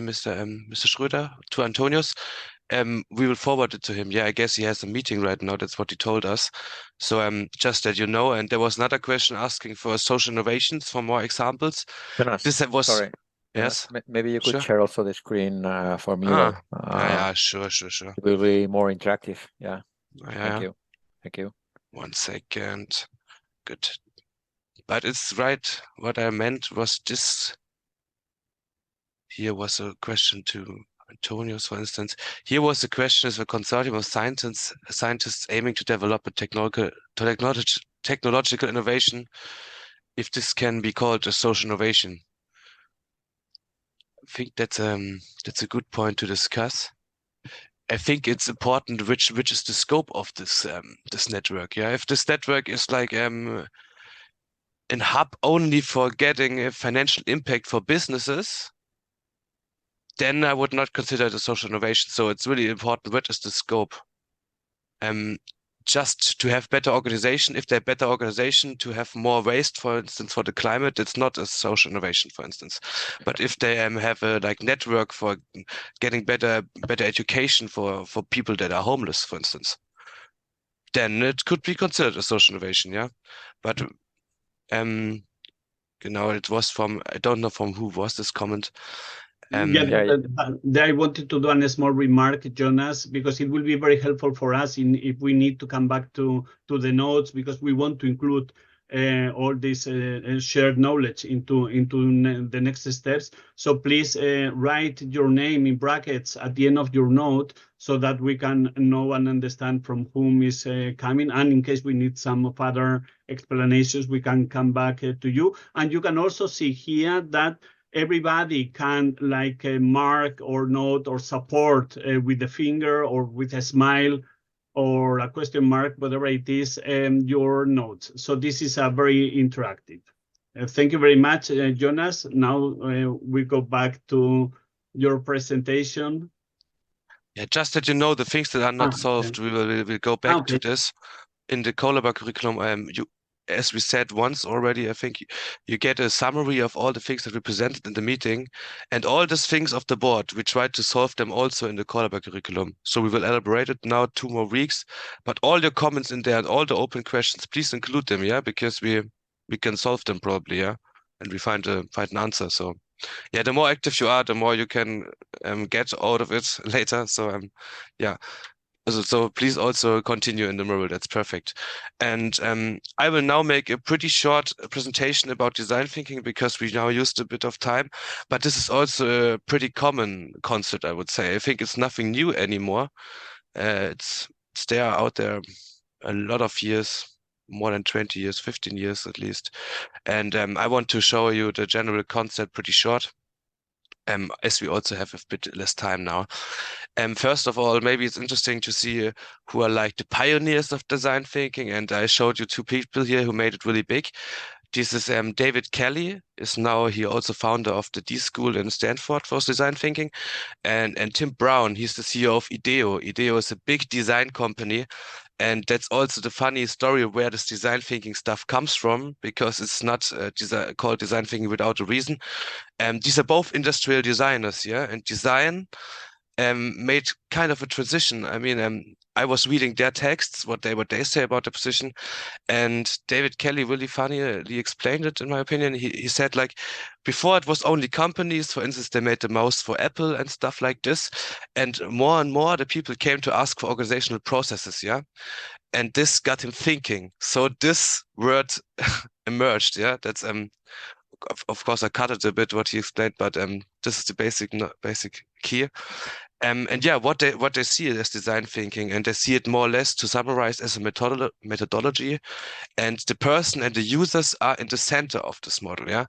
And maybe to summarize it a bit further, it's a method, and it's based on the concept of user-centered design. So this now also highlights this point, yeah. User-centered design is also that you create solutions for the people that really use your solution at the end, or what you are producing. So this method has the special purpose to fulfill the needs of the target group or the stakeholders you want to address. And it's an iterative process. It has 5 steps. We will show this on the next slide. And the most important thing about the steps, what we see on the next slide, is also that they can, if you do not get further than one step, the central thing is to go back one step. And that's also what, for instance, Tim Brown was saying, that one of the CEO of IDEO. He says that failure is one of the central elements in design thinking, and I think this is pretty good, because often you try to find fast solutions, but this is not the method for this. Yeah. Okay, because we need to be fasten up a bit. I will show you now these 5 steps. It looks a bit unsharp on the big screen. I hope for you it's sharper. But the general idea is to have the steps here pretty fast. On the next slide, you have an example. But in the key, it's just like you talk with the people, you empathize, you get their needs and wishes, then you define the problem based on their needs and wishes. That's the second step. Afterwards, you think about ideas together, you share ideas and define ideas that could solve the solution. Based on this, you prototype the best ideas, so you try to make it real. And this makes it then testable. So you test the solution, and then there's also sometimes a 6th step mentioned. You probably know that's implementation. It's underlying this whole process, yeah. But as I said, this whole process is iterative, yeah. So you go back. That's why the 6th step makes no sense to include right now, because it's running in circles. And only if you're really, really finalized, then you go for implementation. And you keep the implementation in mind through all the steps. But it's not so easy that you have 5 steps and then you implement a perfect solution. That's not the thing. But to be really fast, I don't know how many time it's got. 2 minutes. Okay, this is no problem. But I will really, really shortly explain you an example of an institution. That's because we have 2 levels where we use design thinking, and I want to shortly present, but I will really, really cut it down now. One's of institutional level. So an institution can use design thinking to have a better organization, to fulfill the needs of the stakeholders. And on the other side, what's also probably really interesting for you is that you can use design thinking for workshop contexts. Yeah, and that's pretty nice. You can make a 1.5 hour workshop and you have really intensive brainstorming. It's really good method also with breakout sessions. Let's see if we come to this, but this example I'll shortly explain you. If you see, for instance, a university that has no space in library, yeah, there you could use design thinking. That was my funny example, what I thought here. And just to have this all the steps with a few methods underlined, yeah. For instance, you ask the students what are their wishes and needs. Therefore, you instead, for instance, use ethnographic methods or quantitative survey, for instance, yeah. So you can have it in all environments. You can try to make it real, the design thinking. And afterwards, you define the problem. For instance, in the library, you see that don't know, the library is too loud, or there are many school pupils who fulfill the library. There are such things that it could be there, but you only know it if you talk to the people, and the students usually know best, for instance, in this case, yeah. So the solution, you think about the problem is, and the problem could be that the library is too loud. Then you ideate, and then you could also include the students again. Yeah, you could have, for instance, focus groups, you can have interviews again, and then you can define solutions directly with the group that is addressed, so with the students. And they say, for instance, we need a silent space in the library, or we need more tables in the upper floor because it's silent there. They have some solutions. And then it's important to go on the solutions. And for the best ones that have been identified with the stakeholders, you then can define prototypes, yeah. So here they create a prototype, and the last thing is that you test it out. So for instance, the silent corner, you implement it in the library, and you then have a feedback loop there, like a mailbox where they can include pieces of papers to let you know what they think about it. Maybe a survey link again, a QR code that could be there with the survey. A lot of things. It's just important to always keep the position of the people in mind. And this was more or less of an institutional level. And what I saw before, you see implement is in brackets, and that's what I said before. If this solution would now not be good with the silent area, you would now have to go back for another prototype.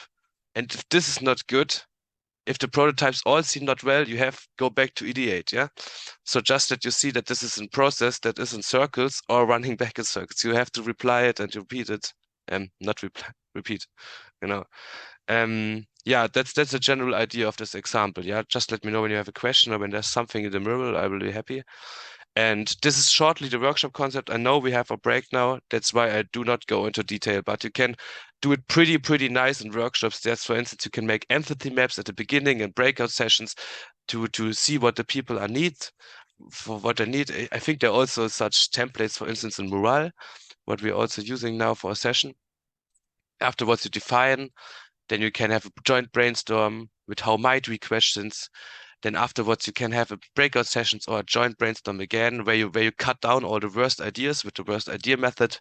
Then afterwards, you could even let the people write or handcraft some solutions by themselves. So prototyping can be really interactive in workshops. That's pretty cool. You can let them sketch their solutions, their proposed solutions. And the last step is testing. Then you can use the Scamper method. This is substitute, combine, adapt, modify. We do not go in detail now, but that's just the basic method to like evaluate your solution. There can also be other things used, but we do not go in detail now in the slide because we're pretty late. But this was it already for the first half of the session. Genau, Javi, it's your turn. Sorry for being so fast, everybody. Thank you very much, Jonas, for keeping the time.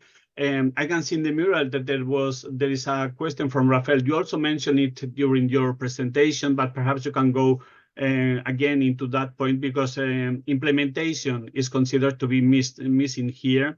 So perhaps you can rephrase a little bit again. And there was also the proposal to organize a workshop on design thinking. So this is are two comments that I can see right now. The third one, if it is possible to use it to create or improve technological and social innovations. These are the three questions related to this part now. One thing to Raphael's question, that's what I said. The sixth step is not included implementation, because this is not directly a step of the design thinking, because you have this, sometimes you have this 5 steps that are presented 5 times before you come to implementation. Yeah.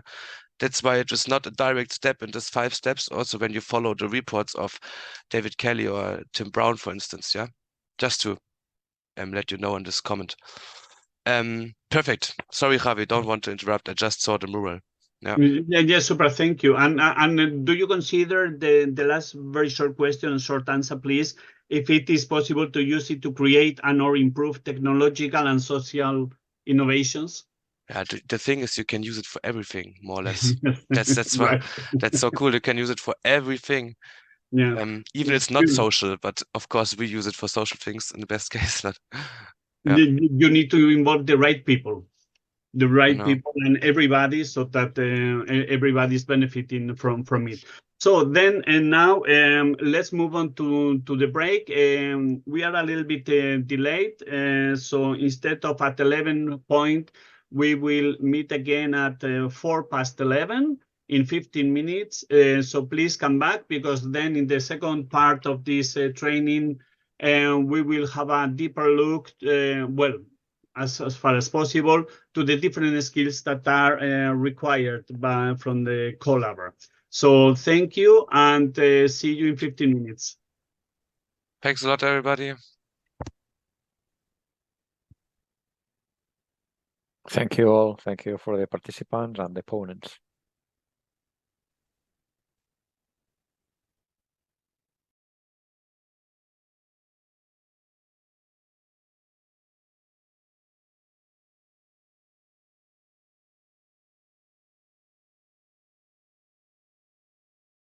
You're welcome.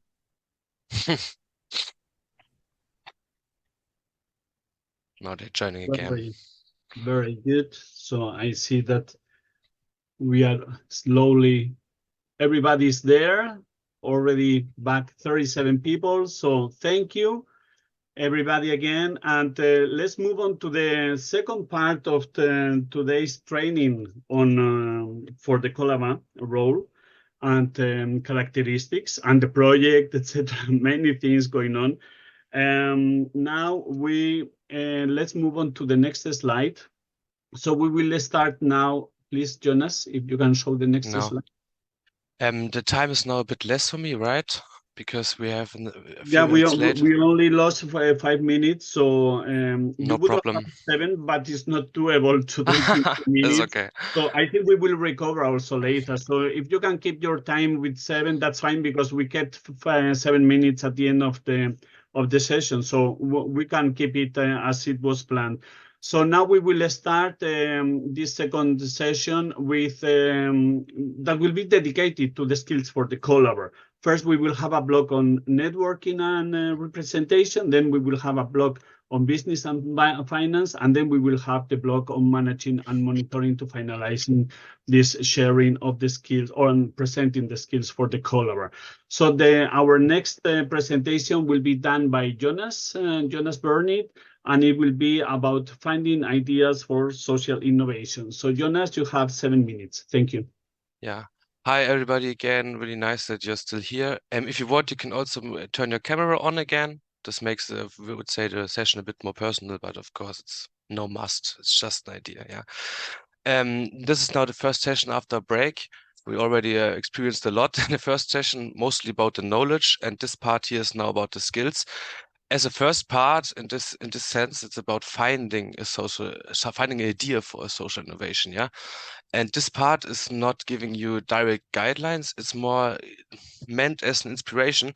And in this sense, we are going back to Mentimeter. And I don't know if you have all still open. If you have it still open. In any case, maybe Fatima, you can share the link once again. You already, maybe just once again that you can all see it. And now 1 second. Now we go back to the session. And now you should see this question here. Which social and societal problems you consider the most important? And that's normally the first step of finding your idea for social innovation, because social innovations are tackling existing challenges, yeah? So in this sense, it's now for you to say, yeah, which challenges you consider the most relevant right now, yeah? So please include some responses. It would be perfect. Now we give you 1 minute or 2. One I would say is enough. Would be cool when you include something here.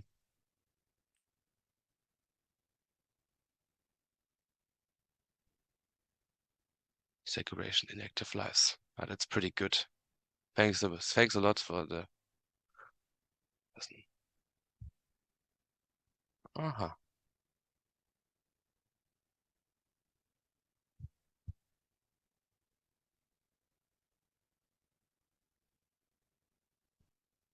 This is perfect.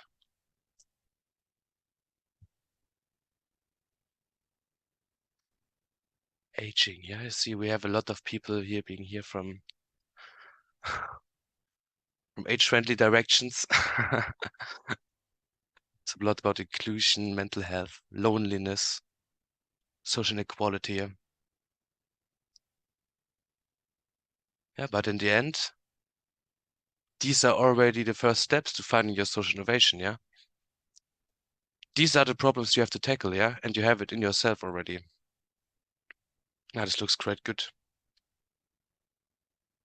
So we will also share at the end of the in the Collaborative curriculum, what we told you, we'll also share all these results, yeah? So you do not have to write it down anywhere. Yeah, but this is already a quite good impulse, I would say. Yeah, you see there are social challenges, and there are a lot, and it's no problem to find them. And the thing is, when you find your idea, there are in general there are a lot of questions you can ask to yourself. This is just the first step in this direction, yeah? Another question that you could ask is, for instance, if you know any social innovations or projects or actions, yeah? This is, for instance, another question. If you want, you could also add here some things that you know, because we will add them we could add them as good practice examples in the Collaborative curriculum, yeah? So if you have a solution, please also include them here. Then we could also display them somehow to all the others, yeah? We can see how it's really considered a social innovation. So if you have an idea, you can just let us know. Or if you know something,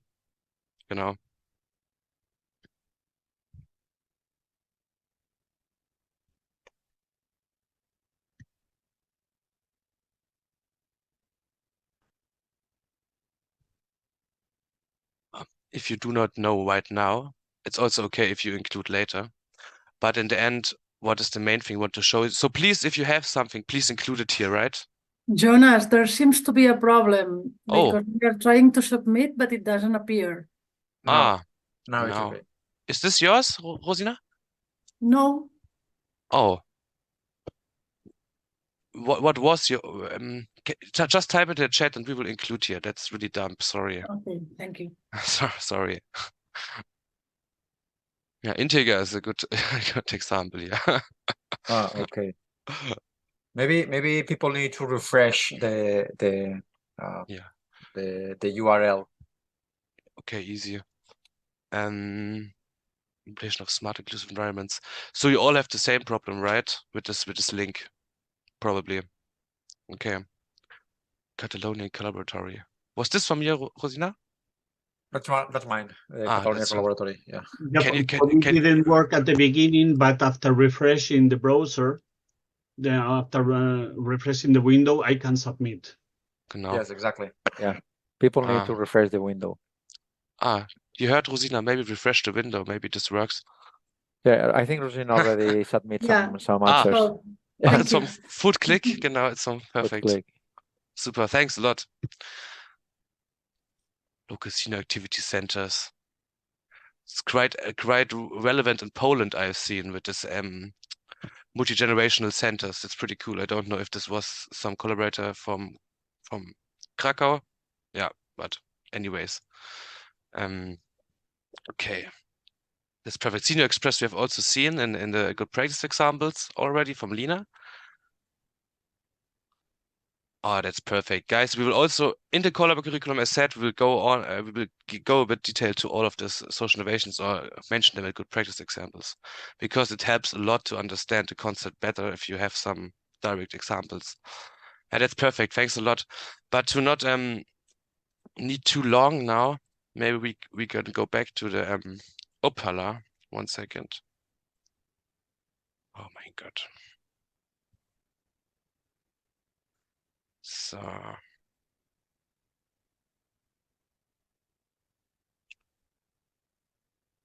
So in the end, that's where we are. You can all see it again. Yeah, sorry for this. The main thing of this topic here, you see that was not a real presentation, but in the end, the sense of this is that the ideas for social innovation you have in yourself. Yeah, you see, you already have a lot of innovations, you already had a lot of challenges that you see, and that's normally the starting point for all of you. Yeah. Here are 10 questions. We will also place them afterwards in the Collab corner, yeah, and in the Collab curriculum.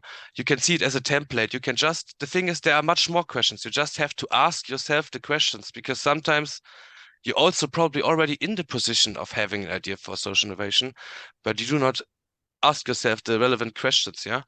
So this is just an example. You will also, the presentation will be shared, but there will also be a template in the Collab curriculum, just for you to know it's in yourself with the social innovation. As a Collab, you have to see the problems that exist, and you have to canalize like the potential of the different quadruple helix actors, yeah? So in this sense, I hope this became clear. I do not want to read all these 10 sentences because we are a bit late, I would say, because we also had a bit longer break. But in this direction, if you if you also have a problem with finding social innovation, you can also come back to us, write any of us anytime, and all these questions will be shared, yeah? Genau.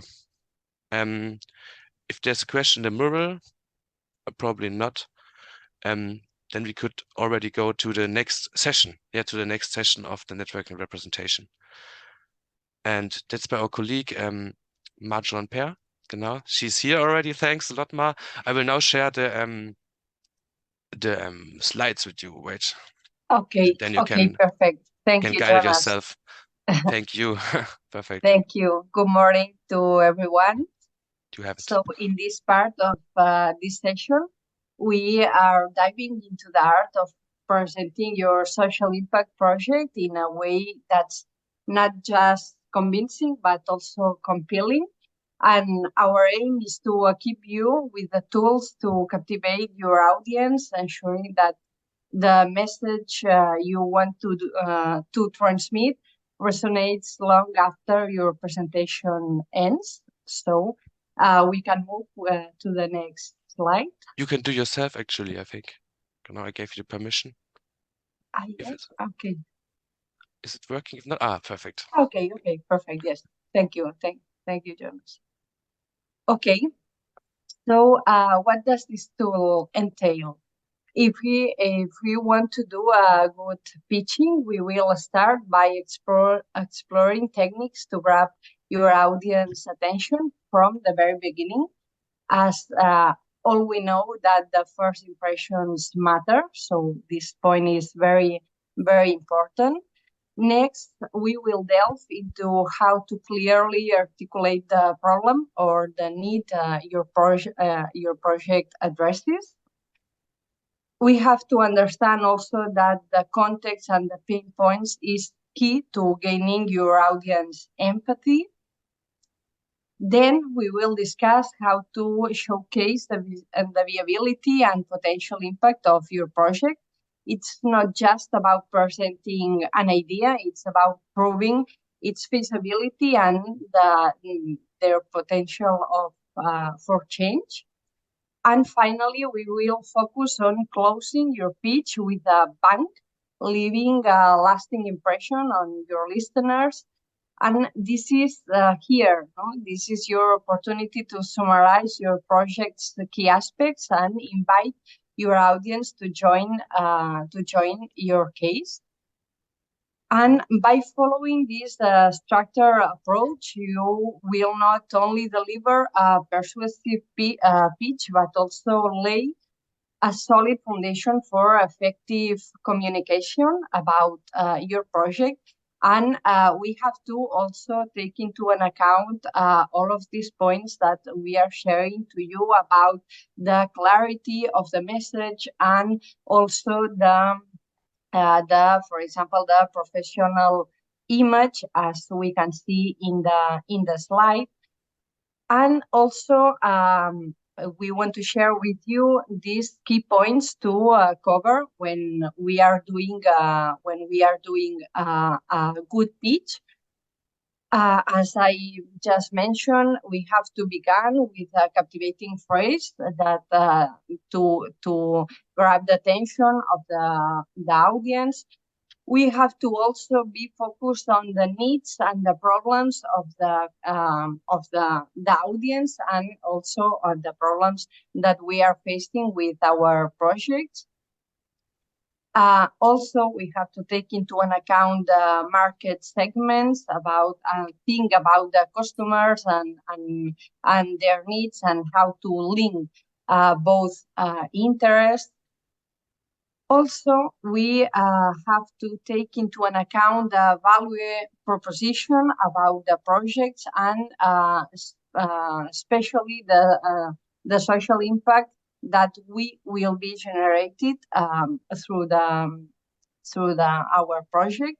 And this is linked with also with the capability of to make our project replicable into another context, and also to think about how to the project plans to maintain this viability into the future, and also think about the sustainability of the project in a long term.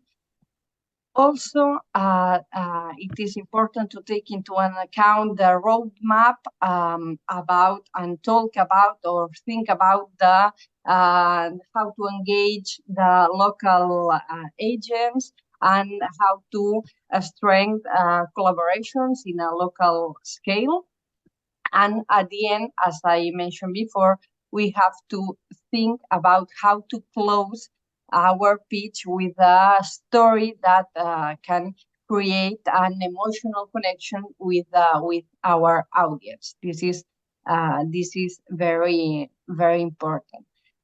So to finalize this part of the presentation, we want to share with you that we are working we are starting to work in a mentoring process for social innovators and mentors, linking both mentors, experts of different topics, and social innovators. And in the part of this initiative, we are inviting you to participate in the next. Here there's a mistake, because it will be in the next 9th of May at 10 o'clock of the morning. We will be discussing and doing a training about how to sell with artificial intelligence and LinkedIn. So you all are invited to participate and to follow these trainings in this co-creation process of mentoring. So that's all for now. Thank you. Ma, maybe you can share your email in the chat that the people can contact you. You know. Perfect. Yeah. No, so you can contact Ma if you want to join, because it will be a cool session, I think. Yeah. You know. Great. Yeah. Of course. Thank you, Jonah. Right. Very good. Thank you very much, Mar, for presenting this. So in this part of the session, what we have seen first is the section of presentation from Jonas from finding ideas, and now Mar has presented, well, how to pitch them. Yeah. Here it was important, she has mentioned to create this emotional connection with the audience, and she's inviting us to participate in this co-creation and mentoring process taking place on the 9th of May. And she also mentioned how to engage the local agents and strengthen collaborations. And here comes the presentation from my colleague and co-founder from Afedemi, Willeke van Stouldownen, who is going to present us creating networks and social alliances. This will answer how to engage the local agents, for instance. And Willeke, the floor is yours. You have around 7 minutes to do your presentation. Thank you very much for joining. Yeah, good morning, everybody. And I know about the instructions to keep it short, so I hope you to keep it short.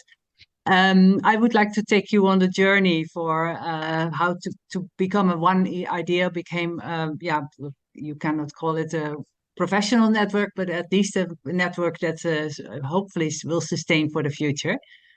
Sorry, that was too fast. I thought it didn't work, but for social networks and social alliances, nowadays what you see a lot happening in also in relation with social innovation, that the social networks are consisting of multiple stakeholders. That is also the case in Integer, but also in other actions that will go. And for instance, in our case, that is the Smart, Healthy, Age-Friendly Environments Network, where I will sketch the journey so far. This is now being realized in a cost action that will run till October of this year. But in this cost action, we also combine citizens, public authorities, businesses and caregivers and non-governmental organizations, and also academics and scientists. And these four kinds of stakeholders are feeding each other to make the social innovation work, and in all ways that will happen. What we did is that we started the journey in 2017, and at the end of the year it was born, and then we applied for we is Carina Dantas from Portugal and myself. We applied for a thematic network that was organized by DG Santé from Europe, and of course then became a thematic network in 2018, well, unpaid of course, and but we were able to gather a network of 170 organizations to realize and to submit a joint statement in that year. In 2020, we applied for a cost action, and that was also approved. And we started then with about 50 proposals from, I think, almost every European country. And now we have 700 researchers in our network at the moment. Then we also had a successful, like Integer is the sister of Integer, I would say, is SIRENE, and that is the social innovation framework on smart, healthy, age-friendly environments that is also running now, and that we are collecting all the information to realize this SHAFE implementation with all the stakeholders that are involved. And for now, we are now in 2024. We are finalizing the results of the cost action and of the SIRENE project, and we want to sustain it in the future in the SHAFE Foundation, so that all the results that will be frameworks and good practices and guidelines that we have them in the Schaffe Foundation gathered. But that is, of course, how to maintain. And because that is the biggest challenge of networks, because as long as you get payments, then networks will run, and that is helping a lot. But what is when the funding is over? How can you sustain? And that is what we want to do with the Schaffe Foundation, that we will find the means and to set up small pilots in the European countries, so that we can also make the realization and the implementation of Schaffe a real thing. And that is what we are aiming at for the future. And but what it will give, and of course we need to find the funding, so future will tell. Great. And, sorry, yeah. I thought that the Mentimeter was there. Okay. No, not yet, but Willeke, thank you very much for showing us the example, concrete example of building up collaborations in such a big scale, even throughout Europe. It's been since some years very successful, and but still the things need to be continued. And as you said, we will see, but certainly I'm sure you will manage to get lots of support from the different stakeholders. So best wishes also for this. So that is, we mentioned that before in the design thinking phase. What about the implementation? And now it's what Willeke and Karina through the Schaffe Foundation are trying to do, to find means and set up pilots for the implementation of Schaffe throughout Europe. So good luck with that. And now we go on with the second block. We have seen the skills for the collaborators concerning networking and representation. And now we move on to the part of the skills for business and finance. And now we will give the floor to Willeke van Staldownen. Thank you for staying here. So you have the next presentation, again, 7 minutes. So thank you for keeping it short, about business modeling. Willeke, the floor is yours. Thank you. Thank you very much. And also thank you for the opportunity to combine the two sessions, because now I'm visiting at my father's house. And so that is, I do it every 2 or 3 weeks on a Friday. So that is for informal caregiving. So, but now it's on the business modeling. Therefore, because in many projects, Academy is involved with the business modeling and writing the exploitation strategies. So therefore, we are focusing on how can you do it. And you see, often in business modeling, it's in every European project that is needed, and also, of course, in local and regionals.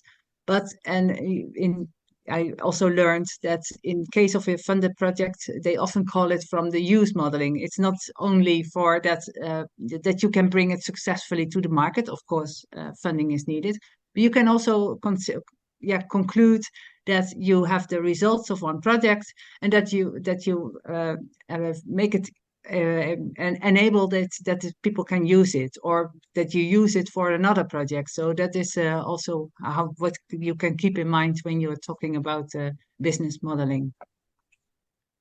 Every business modeling should start with a stakeholder analysis and a market study.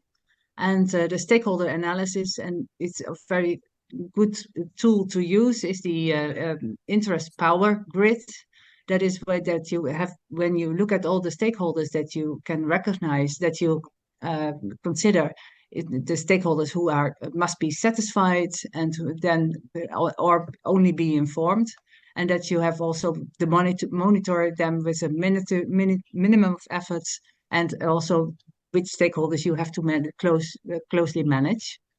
You can also use the scheme that I had besides that, is to analyze the competitors and the customers and the partners and all the contexts that are realized. But please always take in mind that a project is not on its own. It's taking part of a bigger whole. And then you have to make your business more concrete or your use model more concrete, then there's many opportunities to check. Everyone knows this, the SWOT, TAO, SOAR, or SFOR. They have all these varieties so that you can define the strengths, weaknesses, opportunities, and threats in all kinds. It is also good that you keep on thinking of the PEST or STIEPLE varieties, and that is the social, technological, economic, environmental, political, legal, and ethical context that you define. Then there is also the business canvas modeling, and then you have in the literature, they recognize the 3 varieties. That is the normal business canvas model, and often, especially in the technology that is for healthy aging used, is the service logic or the value proposition. And you see the value proposition is how you can define it with the customer profile. You look at the customers, what are their pains and gains, and what are their do they want, and then you also compare what you can offer and how you can create the gains for your customers. Another model that is quite recently identified, that is the platform business model. And that is, for instance, like Airbnb, where you have the customers at one side and the people who offer the services at one side, and they use the platform to exchange the business. And so therefore, and there is also the Porter's 5 to define the competition models. Finally, then there's when you have all these things made in the business model complete, then you can write your business plan. And here are the examples what can be part of the business plan, like a summary. Always take care that you describe yourself. Who are you and what are your strengths, and what perhaps also it's good sometimes to mention what is your weakness. The company, the market, of course, a marketing plan, where do you bring it, and etc. The finances, financial plan, what do you need to make your business successful, and of course also check the general and legal matters. I think that's it. Amazing, very nice. Villeke, thank you very much. You have mentioned, for instance, one thing that we shall keep in mind, that the people can use afterwards our results, if it is in the case of projects, etc. So you are talking about sustainability, impact, involving also different types of people.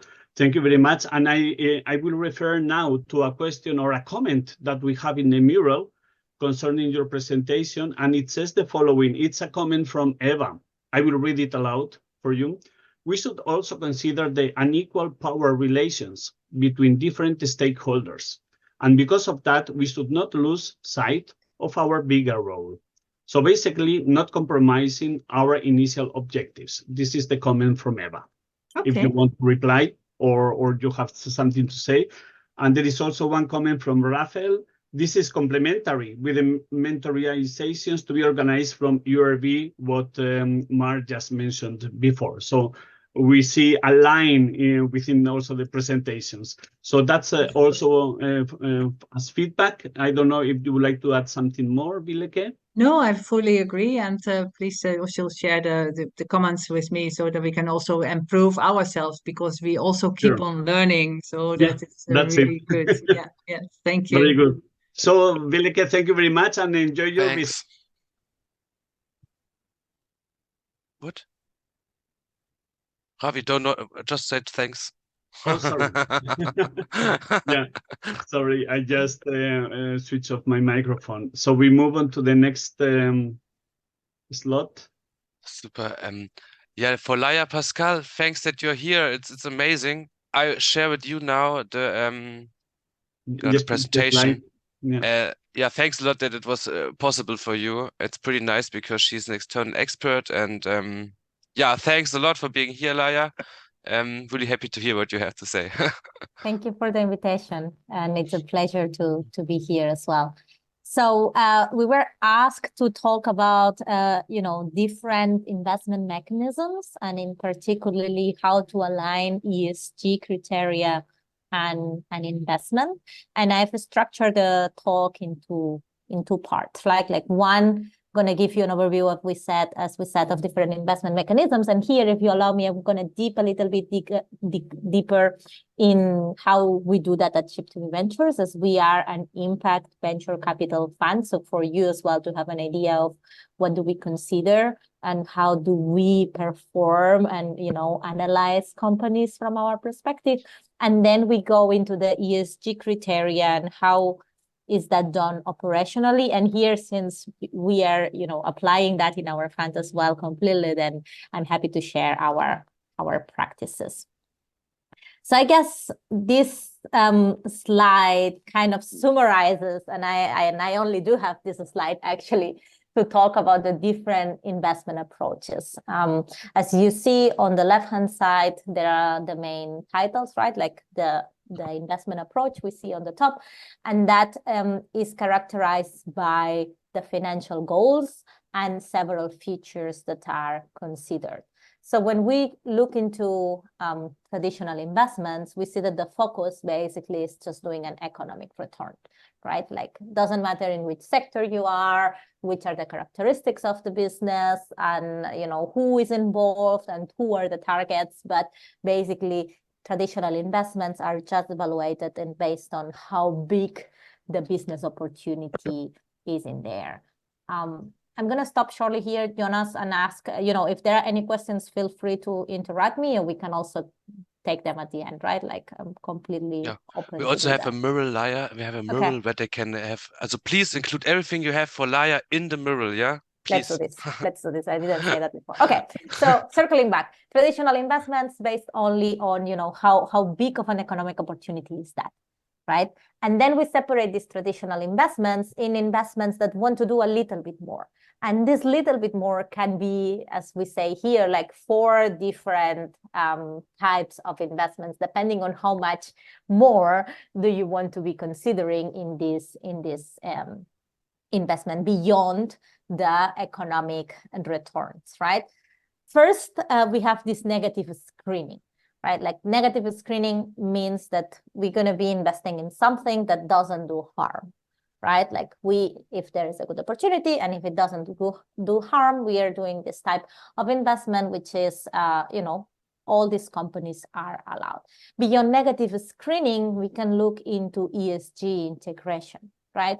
That means the focus of whatever we're investing, it's not only not doing harm, right? But it is incorporating a series of criteria and parameters that align to the environmental, social, and governance goals in order to be able to control, to guide, and to have a little bit of an influence into what we are investing, right? And here it's where we start, as you see in the futures, managing the ESG risk. Like, the first thing when you want to, work towards something, it's like controlling and understanding which are the risks, and then managing it, and then putting solutions to the ones that you have identified as most risky opportunities, right?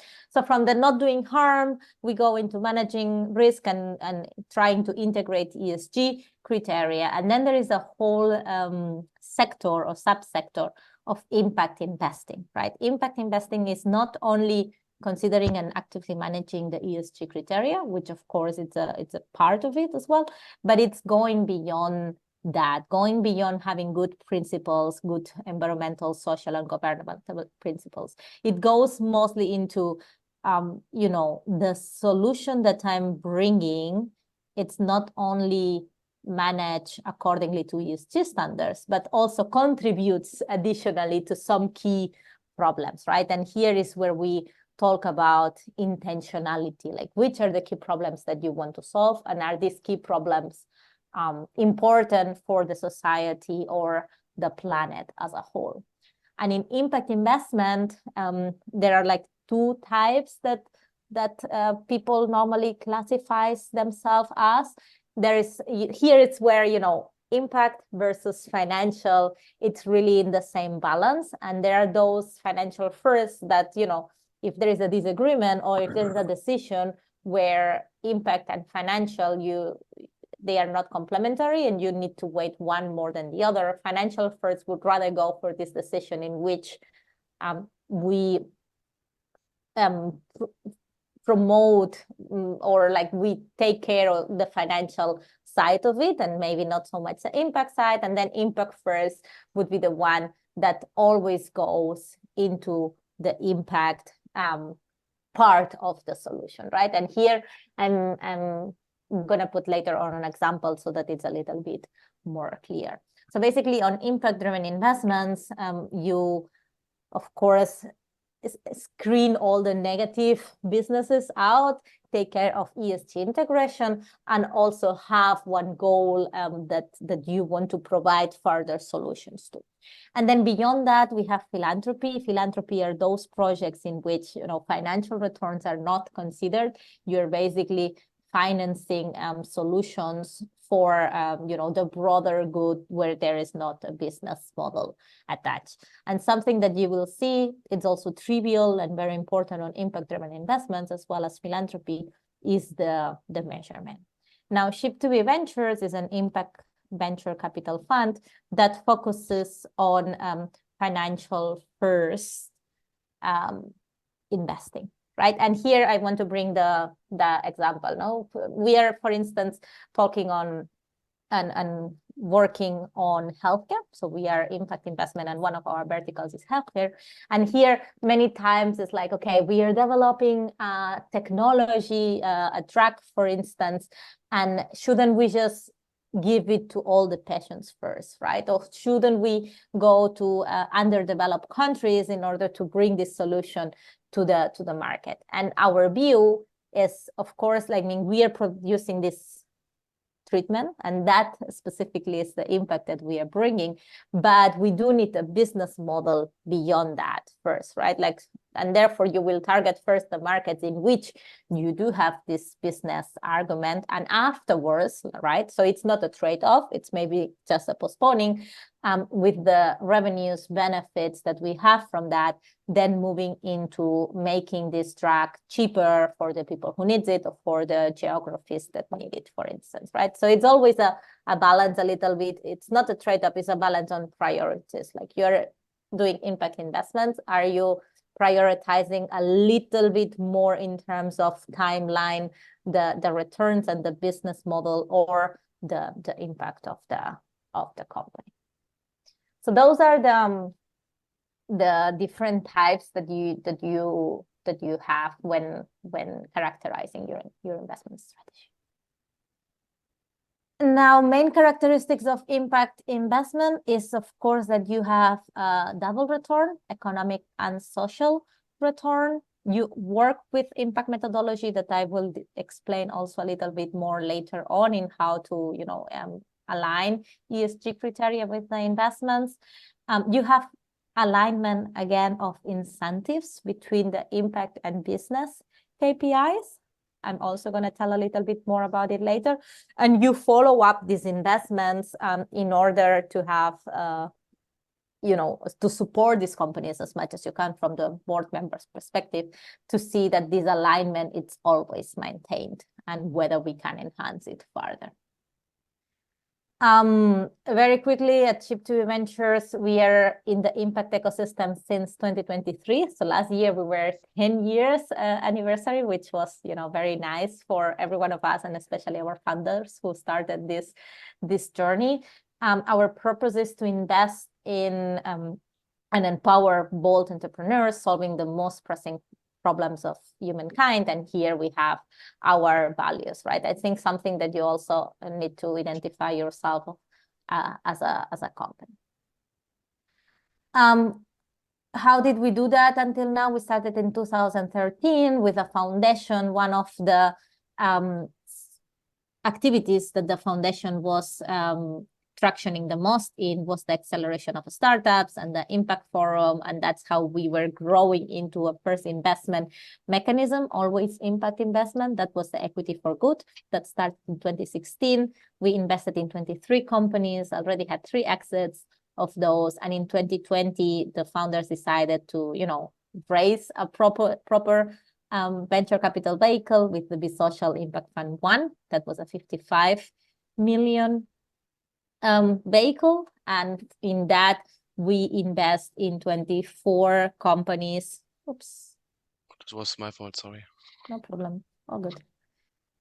There we go. We invested in 24 companies, seed, Series A, and we defined our impact methodology, right, which is key, and it's one of our differentiators. Just to tell you briefly what we are doing, we are having 3 main verticals: assistive technologies, life science, and climate technologies. So basically, when we were talking about, beyond ESG, which are the key focuses or the key challenges that you want to give answers to, we've defined that, and that's very particular of, every organization that decides to be in this field, right? Like you need to develop your own thesis as well. We define that as improving the quality of life of vulnerable populations specifically. And here we are talking about elderly people and chronic diseases mostly, and also fight climate change. We have a kind of a 4th vertical, which is improving education, which is also included in our thesis, but there is just less going on in there, so it doesn't have such a relevant part of our activities.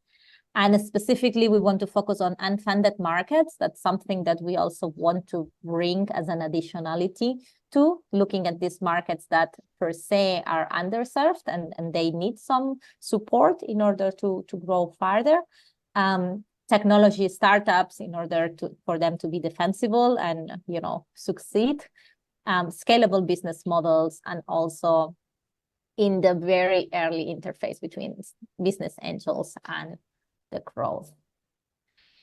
Here it's just an example of companies that we've supported so far. We work with Coccoli that gives a second life to high-end furniture, for instance, being a business model in the circular economy. Kida, which has built a caregiver platform, allowing people to stay longer at home with a better quality of life, especially talking about our elders. CodeUp, Coding Academy for Women and Diverse Individuals. Well, we have different ones here. Galileo also developing a system of doing hospitalization at home, to allowing people as well to be less time at hospitals and more time at their home space. TheCycle, I think TheCycle, I'm mentioning it because it will come later on.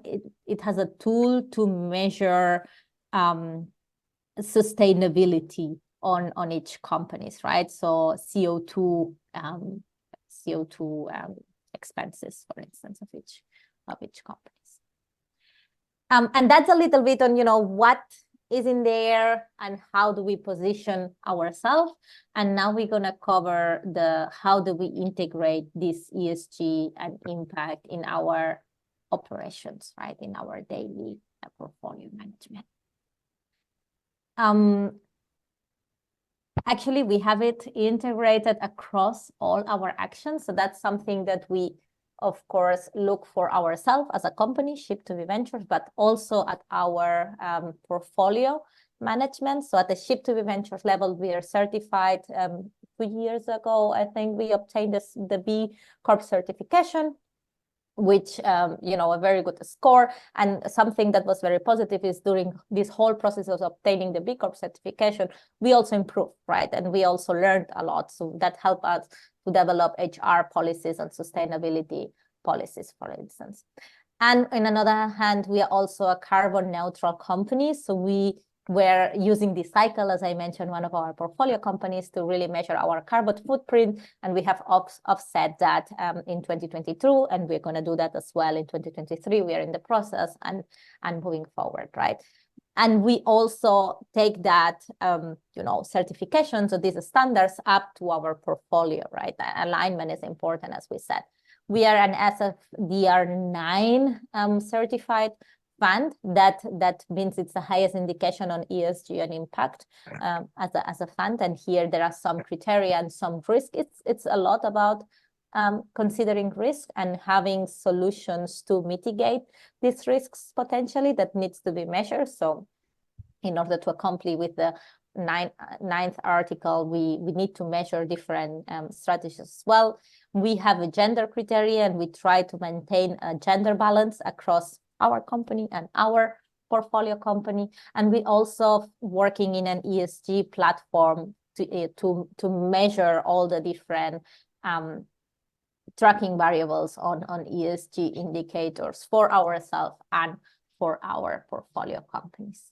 Sorry, Laya's a short comment, because we are running a little bit out of time. So perhaps if you could close up in between 4 minutes, something like that, because otherwise we are running out of time. Sure. No problem. Thank you very much. No, it's all good. Not much longer anymore.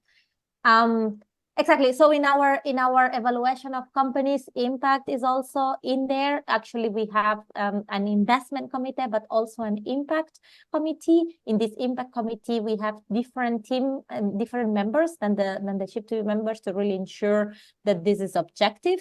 And across the whole analysis, we also consider a lot impact and ESG measures. How we do that, there are 3 main characteristics that we want to maintain. One is our intentionality. Something that it's very important is that our carry, so the benefits that SHIP2 does with this fund, is linked to impact KPIs, right? Like when we evaluate a company, we put business and impact KPIs, and only if these impact KPIs are met, then SHIP2 Ventures is gonna be able to receive their carry. Therefore, we need to measure, and I think the definition of KPIs is key for maintaining and integrating ESG criteria and impact criteria. And we also want to be additional to our investments, right? So we provide financial support, of course, but also non-financial support in terms of board seats and helping them defining, which are the challenges, training our portfolio company in ESG and impact. We use 2 different impact methodologies, theory of change, which is, understanding the need, the target, the intervention, and the outcomes for every company. We use that to evaluate our companies, and also the impact management framework to understand what are they doing, how much, like how significant is their change, who receives this change, which is the contributions, and which have the risk.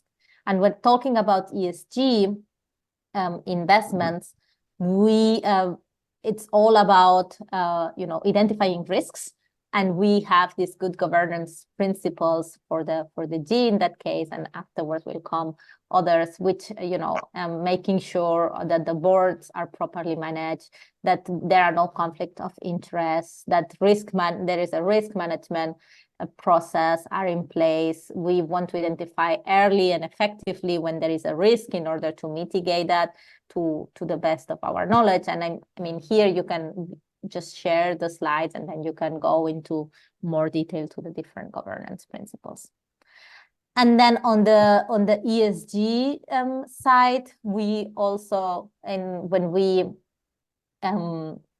choose which companies to invest, we have an ESG questionnaire that also, there we go, that it tries to mitigate the different risks, or tries to learn which is the status quo of the companies, right? In which are the policies that they have in mind, what do they measure, to which extent, which is the diversity criteria that they have, HR policies, etc. So we always do like a baseline, and we try to help them improve in that matter, right? And the risks that are there and how to mitigate, there is always this liquidity risk, funding, macroeconomic, operational risk, and different ones that we consider when analyzing the companies.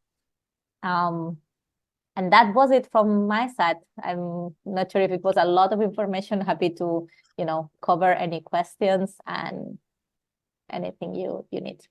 Yes, sure. Laia, thank you very much. Very interesting presentation. I won't make any feedback, not to get more time from the next speaker, but I will read one comment and one question that we have in the mural, because we have an interactive tool that we are using here. The comment is from Eva. The issue with investing in social-oriented startups or companies is that there is either a small revenue or it's really long-term investment or both. This is a comment. I don't know if you agree. Yes, I agree. And here it's like there is our job of really analyzing them, right? Like I understand that there is there we go, which was a comment. We should in the right, on the right. Yes. Yeah. I read it. Like I think that would be most of it. We've learned that impact companies are very resilient as well. So you know, they take longer to get there, but they do build good business models. And here it's also, you know, about seeing which business models make more sense and where the financial first or impact first, which is the best fit for each company. But I do agree with that comment. Very good. Thank you. And a short question, because it's a very concrete one in the center. Do you only support high-tech companies? No. We think that technology is a way to be defensive, right? And to have like a unique selling point from others. But we are, for instance, also on KIDA. KIDA is a caregiver platform, right? Like they use technology to manage, but their key selling point is not technology. So not only. Super. So I think that would be from now. So Laia, thank you very much for your presentation and participation, and we will share it together with the rest of the speakers' presentation. Thank you very much, Laia. Thank you. Bye-bye. One question, Laia. Yeah. If there will be more questions coming up, would you be available that I will write them to you? And send them. Okay. You can reach them out by email or just share my email. Happy to be in touch. Perfect. Thanks a lot, Laia. Yeah. Bye-bye. Thank you. Ciao. Have a good day. You too. Bye-bye. So now let's move on to the next presentation. And for closing the business and finance, business and finance section, we have now a presentation about the strategy planning with the SOAR model, done again by Marjoan Pérez from the University of Rovira i Virgili. I will pronounce it in Catalan rather than in English. And Mar, so we lost a little bit of time. So I know you are intending to have it to make it a short presentation. Thank you very much for that already. Yeah. Thank you. I will try to do as fast as possible. Thank you, Javier. So in this case, we will be harnessing the power of the SOAR methodology to elevate your social impact projects to new heights. SOAR stands for strengths, opportunities, aspirations, and results. And in this case, the goal is to maximize the potential of your project with the SOAR analysis, which is a strategic technique that empowers organizations to focus on their strengths and opportunities while envisioning future aspirations and outcomes. And it's important to mention that it's not just about assessing the present, it's about shaping a vision of the future. Whether you are an established organization or a budding startup, the SOAR analysis can guide you towards a transformative growth to your project. So, okay. So, why do we use the SOAR model? So, as you can see in the slide, SOAR model aligns resources with long-term goals, ensuring an efficient utilization. Also enhances organizational agility to adapt the evolving social landscapes. And also the SOAR model promotes the proactive management, enabling effective responses to emerging challenges. So that's why we should use this kind of tool. So moving to the break down to the SOAR method into its 4 key components. First of all, as you can see in the slide, we can see the part of the strengths. In this first part, we can identify and analyze the strengths of our organization or of our projects, both internally and externally. Then, talking about the opportunities, we can explore the market opportunities, whether your strengths can be leveraged for maximum impact. And then, as we can see here about the aspirations, with the aspirations, we can define your organization's aspirations and strategic initiatives guided by your identified strengths in the first step. And then about talking about or working and thinking about the results. In this point, we can evaluate your progress towards achieving your objectives and refine your strategies for continuous improvement. So, okay. I don't know, I can move to the next slide. Is it not possible, or? Now, right. yes. Okay, thank you. Nice. As we can see in this brief presentation, here are some reasons to use or to work with this methodology. As we can see, the SOAR model sets clear goals and objectives for the organizations. It gives us the opportunity to forward-looking and emphasizing strengths and opportunities about our projects. It's also particularly beneficial for startups where weaknesses and threats may be less apparent at the beginning of the projects. It's action-oriented, driving our projects to tangible outcomes, and also it fosters a culture of appreciative inquiry, focusing on what's working well. So that point is very important, and it's important also to mention that, or to remember that SOAR is a collaborative endeavor. It's about harnessing the collective wisdom for your team to propel your project forward. So this is a collective work. And to conclude very fast this presentation, as I mentioned in the presentation before, we are working in this mentoring process. So if you want to join us in this process as a mentor or as a social innovators, you can follow this link, and it is a form to fulfill and to put your interest and your topics, so we can collect all of the information and to invite you to join this process, as I said, as a mentor or as a social innovator. So I'm going to conclude here. Amazing job, Mar, because we have recuperated all the time.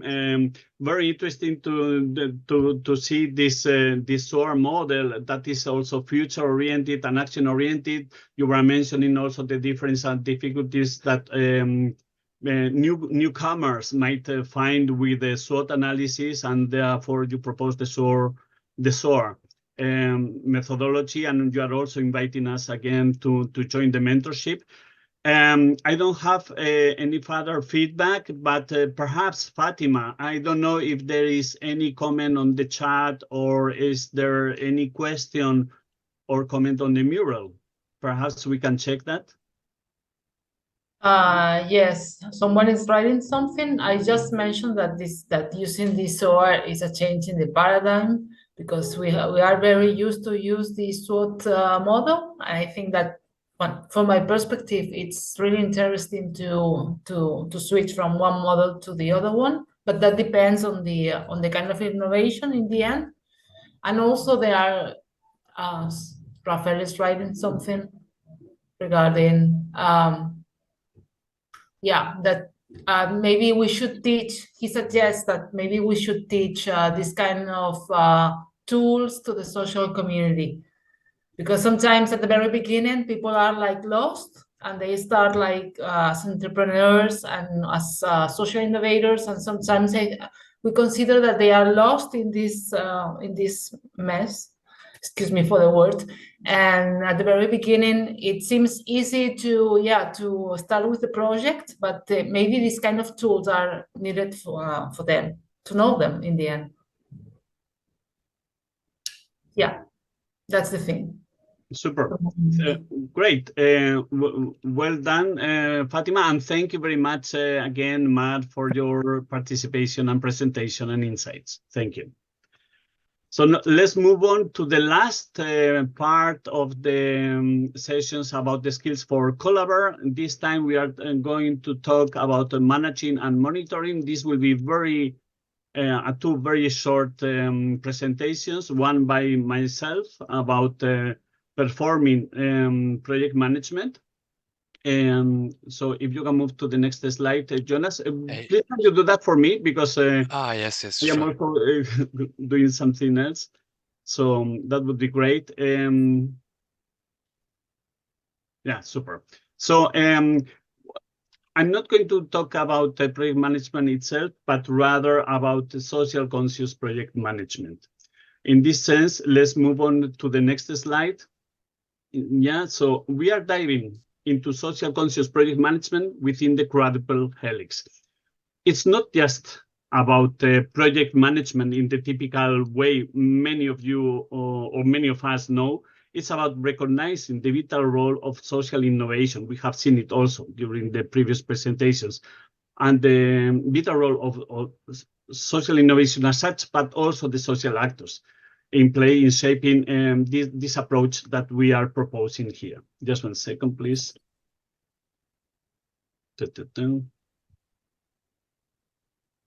Something has happened here. Let me just recuperate this, make notes. No, they are not here. Sorry about the break. Oh, no problem. Yeah, they don't appear.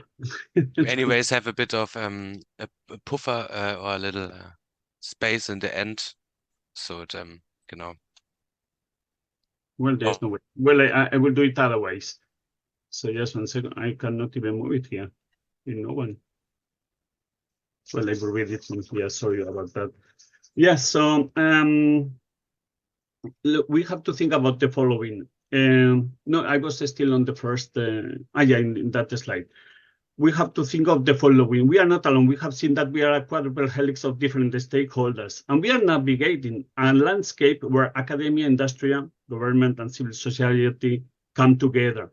And this will offer us new opportunities for cooperation and co-development. And as project management, for the ones that are thinking, yes, I would like to become a collaborator, this part of the skills will require that we have to approach this with a mindset of inclusivity, respect, and commitment to maximize impact. We can also seen the importance of impact in the latest presentation. So we have to keep in mind the transformative power of our collaborative efforts. Together, we can do that. Let's move on to the second slide. Here, I would like to present you the principles of social conscious project management. First of all,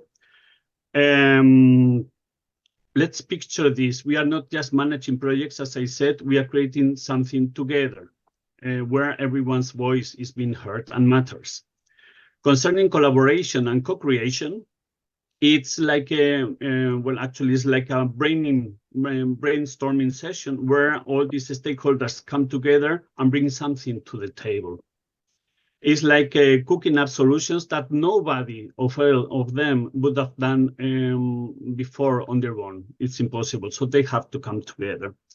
Concerning empowerment and participation, we are just not ticking boxes now. We are empowering everyone to get involved. ensuring that everyone is being heard. This is very important. Also, we know that in some other cases, ideas may come from unexpected places, and that's why design thinking was also so important here. Then let's not forget about ethics and sustainability. We have also talked about that. It's not just about getting the job done. We have to do it right. We are talking about making decisions that not only benefit us, but also future generations, has also been mentioned. And last but not least, transparency and accountability. We are all in this together. So let's keep each other in the loop and hold ourselves accountable for the promises and expectations that we are doing and that we are making. Let's move on, please, to the last slide. I said this will be a short presentation. And here I would like to present some implementation strategies. So let's explore how to put all this, what I mentioned before, in action. First is the stakeholder engagement. We have seen that we have a quadruple helix. It's quite complex. We have seen all these networks labs, etc. So it's quite complex. So we must develop strategies for meaningful engagement with all the stakeholders, ensuring that everyone is heard and included throughout the project lifecycle. We also saw the presentation from Villeke about creating networks and societal or social alliances. Then next step is impact assessment, has also been referred by Layer, and also in Jonas' presentation, and that we will see later. We are not just looking at numbers. We are checking to see if our projects are making a difference in people's lives. That's very important. Impact was very well mentioned and described in Layer's presentation. It's like taking a step back to see the bigger picture and ensure that our projects not only deliver tangible benefits to society, but also sustain development goals in general. Thirdly, about adaptive management, well, this is essential because the quadruple helix environment and dynamics and social needs, etc., is changing rapidly. So we must embrace it with flexibility and adaptability in our project planning and implementation. Not easy to do, certainly. Lastly, and about knowledge sharing and learning, this is costless. And given by fostering a culture of knowledge sharing among all the stakeholders, we can leverage collective expertise and experiences to continuously improve our project incomes. That was also mentioned in Villeke's presentation. By sharing what we know and learning from each other, we can cook up some pretty amazing solutions. We cannot do that surely together. And here we have presented different tools throughout the different presentations. So as we dive into these strategies, let's keep it fun. As coordinators and project management from the social perspective, let's keep it fun, let's keep it flexible. And most importantly, be focused on making a real impact in the communities and people's lives. That's it from my presentation. I try to keep it short. Sorry for the technical issue I had. And I don't know if there is any comment or questions. Fatima? Sorry. There's a comment from Eva mentioning that she enjoys this new approach, this more social-oriented approach to project management. I agree also, because normally project management is seen as something very rigid, very super formal. And sometimes I think that we miss this perspective, this social dimension, that we are, maybe we are coming from companies and we have different roles, but in the end we are also citizens, we are individuals, and well, we need to use this change of. Yes, I think that the main point here is also to be not only just collaborative, but respectful. We are all at the same level. We have all different needs and problems, etc. And the role of the collaborator is another role. So there are different roles that everyone brings the money, one brings the idea, and the collaborator has to be a nice person, involving everyone, taking care that everyone is being heard, that the solutions are being done. It's not just about numbers. So, and this social aspect is extremely important for this new role of the collaborator. I fully agree also with you. Thank you. And also, I think that if I can make some other comments, it's also important to consider that we all have different backgrounds, different culture. So probably this is something that at the very beginning it seems that it's difficult to manage. But I think that if we bridge our differences, it's something enriching. So in the end, as other attendants mentioned, it's to be socially conscious. It could also require improving engagement within a scientific community. So not only stakeholders outside. So the question is, do you agree with this comment? About the scientific thing, I have not understood what you mean. Yeah, that it's the question is that someone raised up the question that to be socially conscious could also require improving engagement within the scientific community, not only the stakeholders. So probably we need to work more on building a community and to strengthen our interests, our efforts, to build trust. Okay, yeah, I fully agree, but it's not only in science world that we have to empower and engage them. I think we need to reduce the egos of each other. So we need to flatten our egos and say we are all equal. You have certain ideas, you have another. So please, everyone has something to say, and everyone has a role. And they are all compatible. So respecting each other, listening to each other, empowering those ones that might not be able at the first round to speak. Let's give them the tools. And at the end, you will find out also these ideas that are coming from deeper places. Because otherwise, if we keep talking between researchers or between IT people, we are going to get the same solution. So we need to embrace everybody to find those solutions. We need to identify the target groups, etc., coming back to the business models. So this is very important. And even if one has to be the coordinator or leader or whatever it is, it's just another one. This is for sure has to be done in all the four types of the quadruple helix. Yeah, great, Javier.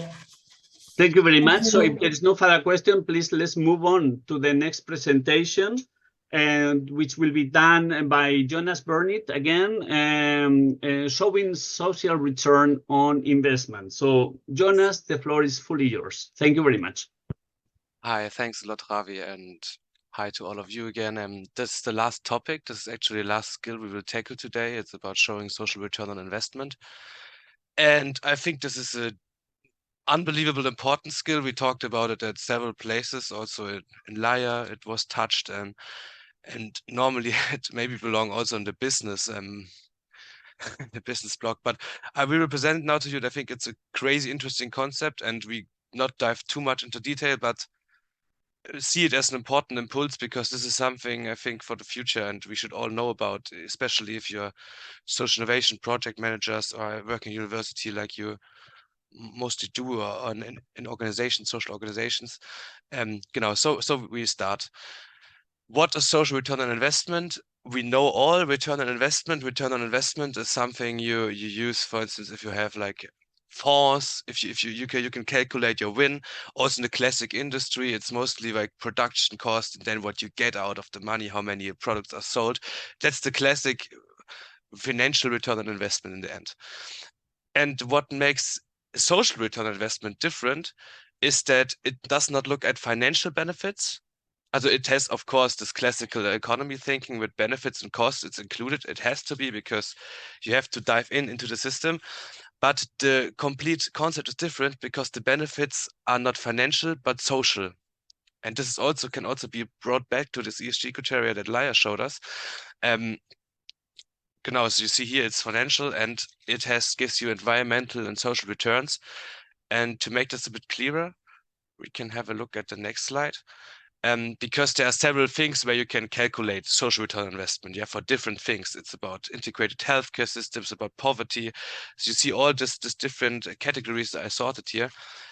And that's the thing. It's not so easy to calculate it, but it has a different calculation for each social factor, a dimension in which you want to apply it. Yeah, and it's definitely interesting. You see here classic indicators that you use number of people that benefit. You see if you can improve their quality of life, if they have a better inclusion to healthcare, for instance, if they have better housing, if they have better employment opportunities. You talk about reduction of social costs, and you can make them scalable in the end. You talk about how you reduce poverty, homelessness, unemployment, crime, and social exclusion.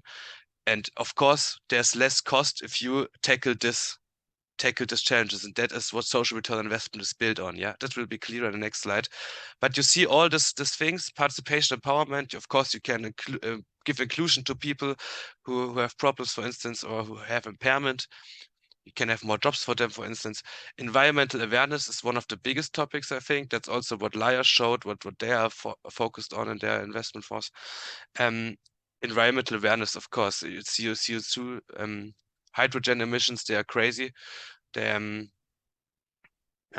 put us under pressure, and if you save them, you can also save money in the end. And how this works, I will show you on the next slide, because I think this is exactly what we need to change the business system. Everything grows and grows and grows, but this is a arrow in the other direction, more or less. And here is a really basic calculation example, but I think it makes a lot of sense to see this once, just to see that you have a general idea how this is calculated. Yeah. So I was thinking about one of our stakeholders, actually, from the Integra project, from the Catalonian region. Maybe Rafael knows them, because they were also invited in the first collaborathon, and that was the baseline idea for this. So we think it's a educational program, and they include marginalized groups and help them to be included in the labor market. Maybe also homeless people or people that have no jobs. They want to be included with such an education program, just hypothetically. Yeah. You have the costs. You have laptops for the trainers. You have laptops for the people who are taking your course. You have trainers. You have all the stuff. Let's say this cost is for 1 year 150,000. You can pay 3 people full time, and then you have all the laptops and stuff. This may be even too much a bit. I don't know. Probably it fits. 150,000 euro per year. And the question is now, as you do not produce like the question is now, how can we measure the benefit of this, but in a social way? And that's perfect here, the example with benefits for social return on investment. You see, for an example, you have reduced unemployment and welfare costs for the government. And in this calculation, I hope it's clear for you, let's think they save 300 euro a month, yeah? The government saves 300 a month for each participant who found a job afterwards, because they do not have to pay the welfare cost for it, yeah, for him. In this sense. And if we have this calculation, 300 euros a month are saved. This is 1 year, because we also pay the cost for 1 year. Yeah, we also calculate the cost for 1 year. So 12 months, 300 euros saved for the government. And then we think of, because 200 people are tested in this, and 200 people, let's say 200 people can be taking this course. Only half of them is finding a job. So 100 of them finding a job. The money savings for the government will be 360,000 euros, because they have to pay 300 euros less per month for each of these persons. That's just an example, yeah, but it shows maybe the right direction in which this is leading, yeah. And another factor could be, for instance, average annual savings on healthcare cost. It's proven that people who have a job mostly have a better health status, and depends on the job, of course. But if they have a job and be not homeless and do not live in poverty, they mostly have a safer healthcare structure and a better position. So this is a number that comes from this, for instance. There are several factors you can calculate there. And now you see in the calculation that the benefit is now bigger than the cost, and therefore you have the class model where you have a producing, you get more and more and more and more. But also maybe first the calculation. We have the benefit for 1,000 euros. That's where we add this 360,000 with this 20,000, then we have 1,000 euros. If we take the 150,000 that we had for it, and then we divide it by the cost again, then it can you hear me? I see here it's written that my internet is lagging, but you can hear me, right? No, Yeah, it's now okay. we can hear you again. It was Perfect. for some seconds. Yeah, when you can't follow, please tell me, because this is somehow crazy to have. But of course, business financial forecast, it's an unbelievable detailed topic. Yeah, this is just a pretty easy example to calculate it. But you see here, that's the calculation. You can also save it and look at it later on the presentation. But in the end, if you have the benefit minus the cost and then divide it through the cost, then you have the social return on investment in the number. That's the basic calculation formula, yeah? And when we just have these factors that we included here in the benefits, and this is not a pretty detailed example, yeah, you see, there are probably much more factors that you can say. I mean, also the government saves money with the taxes and stuff. There are a lot of factors that you can put in there in advance or further on. Then you have here the 1.5 as the number, yeah? And this means that the government gets for each euro invested per year, €1.50 back. Yeah, that somehow was not explained the best way, but if you use this calculation and you calculate your benefits, but you do not calculate your benefits the classic way from producing something, but with future savings for this indicators that are mostly related to the ESG criteria and the ESG topics. Then you have here a business model that's more or less degrowth, or not. It's a growth, but it's not the classic growth that we have right now, that you have financial investments and financial innovations that have a lot of bad return for the environment. Yeah, I mean, this is all things that are externalities, that are called externalities in this business, as classic business return on investment way. And here you have a way to have your business built on a positive change, yeah, and that's why it's so important to have a knowledge about this topic, even though it was not perfectly explained. But please see it as an inspiration, because I think that's a general way to change the system like it is now. I mean, the economy grows, but people are not happier. Yeah, you cannot just see it as it was right now, that economic growth beats the same like happiness, and that's not true anymore. You need to dive in this. You have to foster this to make this happen in the end. That's why also this may be good to have this as a last session, because yeah, maybe when we go to the last slide, you have to change the system from within, yeah? And this is what this social return investment could do in the end. And maybe to summarize, if everything did not get clear, I will try to make a template in the Collaba curriculum, yeah? With a calculation, and maybe with a few more indicators and examples how to calculate it. So you can maybe also see there, and you also come back at any point when something's unclear. But maybe just this last slide. That's basically what I already explained. Yeah, we are in a time of growth. Everything grows, but we are not happier, and we have consequences emerging from economic growth. Yeah, all the things that we have, environmental change, homelessness, all the stuff that's in the end, it's also the reason that the economy always is always growing, but without making a real change. And as I already said, more and more changes are emerging, and we just have to change the way we think business. Yeah. And therefore, this concept is really, really important. So please try to have more information about it. Try to check it out. Try to get to know about it, because with such a model, with social return investment model in your business plan, you can also finance your social innovations. It's really crazy. So please keep this topic in mind. And sorry for being a little bit here confused, but I hope it arrived that this is really important in the end. Genau, and yeah, let me know if there's anything, because this was already last slide. Genau, we're already at the last block of our training in this. Amazing. Thank you very much, Jonas. I don't know, Fatima, if there is some comments on the chat or in... There are so many. I think that this topic have raised lots of questions. Nice. Probably you could answer most of them later on, but there's one coming from Rosina that she asks, how do you calculate the saving on healthcare costs and improvement of quality of life? Because it says 20,000 euros. So I know that maybe this is an example, but how is it possible to calculate these saving costs?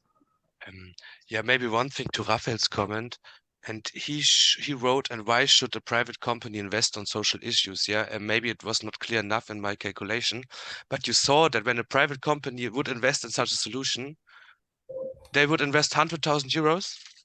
They would get back 150,000 euros. Yeah, that's exactly this calculation that we done. So without making just in making a good social impact, they have a sure business plan and surely have profit in the end, but without producing anything. And that's also the reason why they should do it. Yeah, Raphael, it was your question. I think that's yeah, I understand your explanation from the public services point of view, but not exactly from the private point of view, no, from the private company point of view. I don't know. Maybe it's an interesting discussion, interesting point to work on the future month. But that's my point. One short thing, just to come back to LIAR, yeah, because this ESG criteria are a reason that these are done by the European Union to incentivize this type of social innovations, because then you get like, just to have this connection shortly presented, yeah. That's also why they should do it in future, and why it will be hopefully more and more attractive for them, because ESG criteria like also give them subventions for this kind of investment. Yeah, absolutely. One of our goals is to link this kind of social innovation and business driven, and not just from the innovation run on social from the public services, also from the business point of view, and what kind of benefits they could have further than the economic ones. No, of course, the private companies must have some economic benefits, of course, but also I think we should have clear what kind of impacts they could get further than the economical ones. No, impacts and return. Let's say returns. No, what kind of returns? How they position on the market? Maybe it's a more marketing strategy, but also maybe focus on their service on the community, but they also should be involved. No, I think we should work on that way as well. Just one thing to Rosina. Yeah, sorry. Maybe I would suggest to talk about this maybe in a deeper way very soon, because I think that there are some interesting questions here, and maybe it would be nice to talk about it. To talk about them, maybe in another session, or maybe in the next weeks. Yeah, the question from Rosina, it's also interesting. How do we assess the value of these saving costs? In this way, I was not so detailed with the calculation, because, as I said, financial forecasts, you normally look at the statistics. You just need some data from the government, where you're living or the region. So I was not putting this in really in detail. But in the end, we have 200 participants per year, and I was calculating 100 euro for each of them, because they have like they can make their appointments with the doctors, for instance, and this stuff. But this was really a basic calculation, as I said, Rosina. So do not orient on 20,000 if you want to do it yourself, okay? Just that you know this. Okay. But just know how I came to this number, yeah? I don't know if Rosina would like to add something.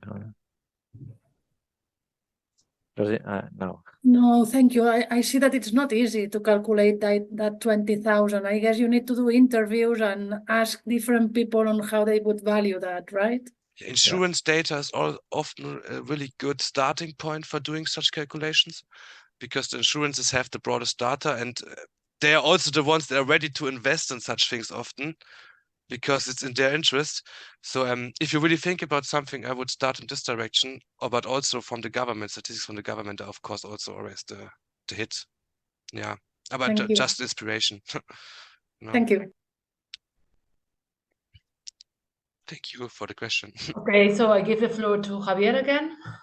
Yes, thank you very much, Fatima. So now we continue with the next presentation. Thank you very much, Jonas, for I see you have awakened lots of interest and comments. That's a good point. Wonderful, guys. Do it. Read for it and change something because it's really crazy. Okay. Yes, Sorry. that's very good. No problem. And so let's now move on to the presentation from Rafael Nualart, who is going to introduce us the integrated model and present also the platform network. In the end, I wanted to say first two or three Yes. words about the Collab curriculum. I think that's first. Oh, sorry. But it's just a second. I was sorry. I was just jumping to the other one because you were It's in just a different minute. lines. Sorry about that. Yeah, I just bring that. Sorry. It's no problem at all. It's just in the end, it's only about to say all of you, we have all the skills and knowledge now. It was pretty, as said, it was short impulses. Yeah, these were short impulses just to get an idea of the topics and to see their relevance. But as said during the meeting already a few times, we already will create a Collab curriculum. So we'll now check all the things from the mural, from the Mentimeters.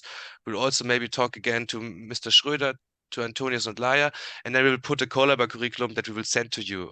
You can access it actually. This will what Raphael will explain to you.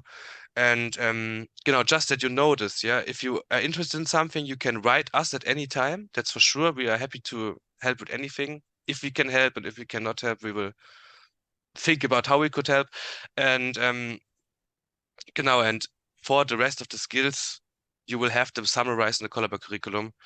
And just to have this pretty short, it will be finalized by, I think, end of April. So around 2 weeks you will have it, because we need to include all the stuff and also want to add a few more information.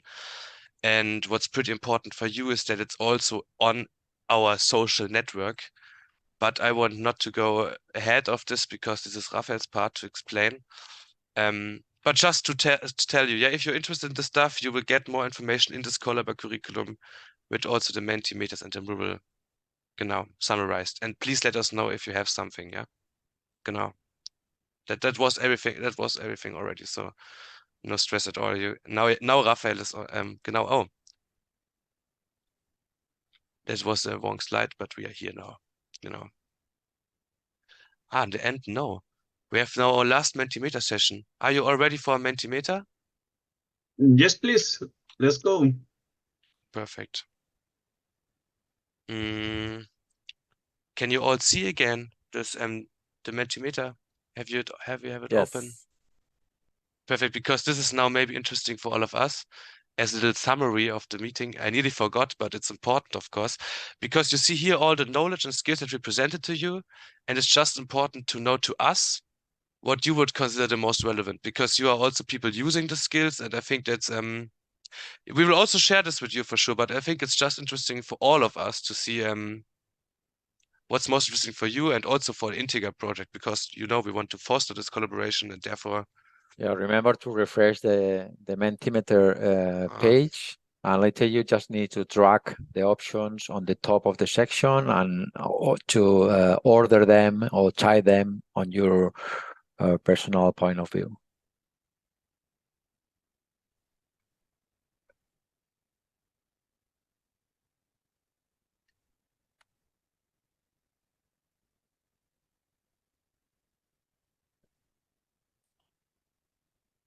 wait 2 more minutes, because I think that's pretty interesting to see your results here. We only have 2 people answered. It would be really cool if you could do it, Perhaps, Jonas, you can explain a little bit again how to drag and drop, because I also had some difficulties. Yeah, on the right side, there's a black box. Yeah, it's not so easy. You cannot drag the things directly. You have to go in the right direction. There's a black box, where you can drag and drop. Right, Ravi? I cannot see the box. I'm bringing it to the very top. No. You have to bring it to the very top before the unranked options. You have different options to select, and later you need to drag the options on the top and to finally tie them based on your point of view, no? Yeah, right. Yeah, social innovation and social investment are also my opinion, to be honest. Yeah. Cool. And finally submit the answer. But there's probably more to come. Nice.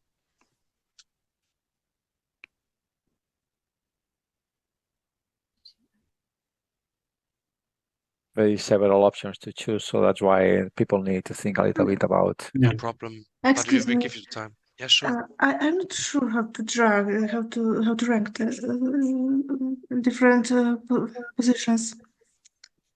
I don't know how it works with There is different options on if you are on the computer and you refresh this the Menti page. Maybe it's better to refresh the Menti page because maybe it doesn't work properly.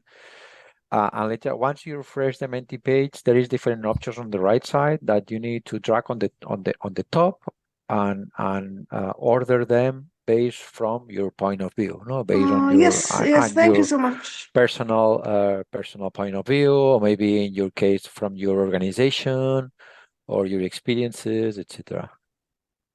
Thank you so much. I just needed to refresh the page. Good.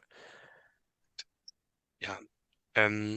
Just let you know, we will share this picture also with all of you, and we will also, according to your interest, we will also put the chapters more detailed or less detailed in the Collab curriculum. Yeah, 15 people already answered. I think that's quite nice. And social innovation is the winner. Yeah. Sadly, Antonius is not there anymore because otherwise he would be happy, I guess, that this is the winner. Yeah, but pretty nice social return on investment. I'm also happy that some of you think this is important because the business world works like the business world works, and you have to change from within to have an impact. That's what we have to be sure, because otherwise everything will work the same forever. Here is interesting. The first and the second position are, the first one is the social impact, social innovation, and the second one is the business impact. No? So how to get return from the social actions, maybe from private companies' point of view, but as well from public institutions. No? This is funny because this like closes the circle, Rafael, because the social and business driven in the end. We have to be social with social innovation, but we have to be kind of business driven, for instance, to social return on investment, to get the people on the boat and get them. Yeah, we need a good balance between all these parts. Yeah, for sure. It's the magic of the collaborator. and on the second position now, the third is the network. So it means that without a proper network, without a proper collaboration, it's difficult to move things forward. It's difficult to create new innovations. It's difficult to add knowledge together and create new solutions. Sorry, can I add something? Sure, please go ahead. Hello. I'm just thinking that pitching ideas is now number 10, the last one, but we shouldn't underestimate pitching ideas. Without pitching ideas, we will not get the participants, we will not get the funding, and we will not make people actually agree with what we think, or like attract them to our to our project. So this is actually maybe very like business-like thing to pitch your deck, but I think it's crucial, and really in the public sector and culture sector, or in like social sector, it's a bit like people tend to forget about the importance of this.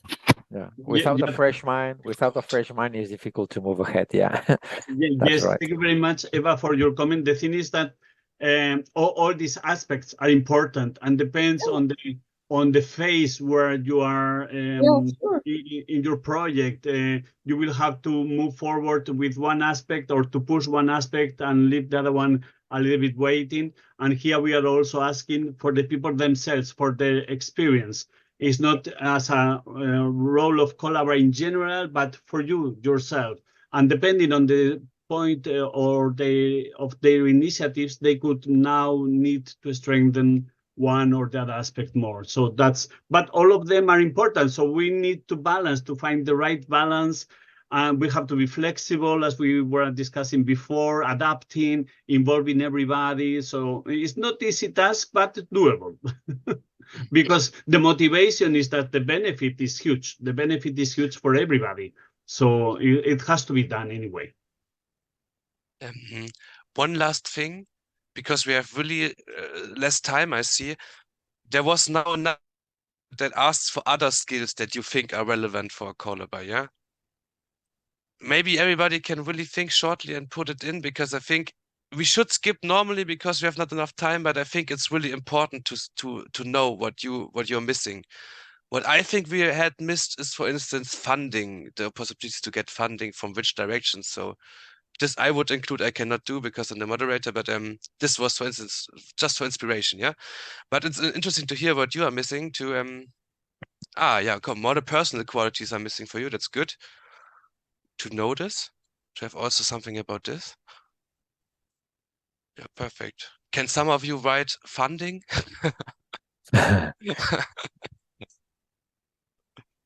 Perfect, thanks. Also it's doubled, perfect. Founding, it's a slight difference. Okay, perfect. Thanks. Yeah, I mean, leadership also appear a couple of times. I think leadership is important, no? Doesn't matter if it is a big team or just a small team, but leadership is important, yeah. We try to direct this maybe more obvious in the project management part then, because that's also what Javi said, and to have this social participatory leadership, giving everybody a good feeling. Maybe we can, we have a look. Communication skills is definitely. Dissemination is also something we have left out. That's also sad. Yeah, communication skills, pretty good. Soft skills, team management. Oh my God, yeah, there's a lot. We could have 10 Collabor trainings, right? But it's good. It's good to have this here and see it. Very nice. Okay, however, maybe you can continue putting it here, but we will go back to the presentation. So Yes. you will have it in the end in the Collabor curriculum, but I think we have less time and before you have to leave or something like this. But thanks a lot for being so reactive here, because I think this is the Mentimeter that's good for all of us to have this thing somehow discussed. And then we have here. Yeah, so please keep it open there, and we move on to the next presentation. Genau. And in this case is will be done by Rafael Nollard. Rafael, whatever you might need, if you can do it in, I don't know, 10, 15 minutes. Yes, no problem. That would be wonderful. Thank you. Yeah. You will share the screen, right? Yes. Yeah, I would like to explain you a couple of things. It's the co-creative digital space and the model itself. So it means the how and the what, no? So now I'm gonna share the screen. Wait a minute, please. Where it is here. Yeah. So in order to create a community, yes, I'm gonna share the screen here. This one. I suppose you can see my screen. That's right. And the point is, in order to create this community, to be in contact, to share, to propose, to create some channels, etc., we have this platform or this digital space, okay, that you can access to the where it is. Let me see. I'm gonna share with you the link of this platform. So I think some of this one, no, sorry. I have just shared it, Rafael. You already share it? Okay. Yeah. Right now. No, you share the Menti one. Sorry, you share the Menti one. You share the Menti one. I have shared. Okay. Sorry for that. Sorry for that. Oh, yeah, that's right. That's right. Thank you, Fatima. Thank you. I'm sorry for the mistake. So we invite you to visit this this platform and to create the community. So I mean that I know that some of you already been on this already are on this platform. So you just need to fill some the asking request for access, and we will confirm to you the access to this platform. And this platform you can find to all the community from the different regions, but also from other regions in Europe regarding this collaboration that we would like to start. We have here different possibilities and different channels. This is the main page, and with different activities that we already run, the people, expanding your community if you would like to contact them directly through the platform.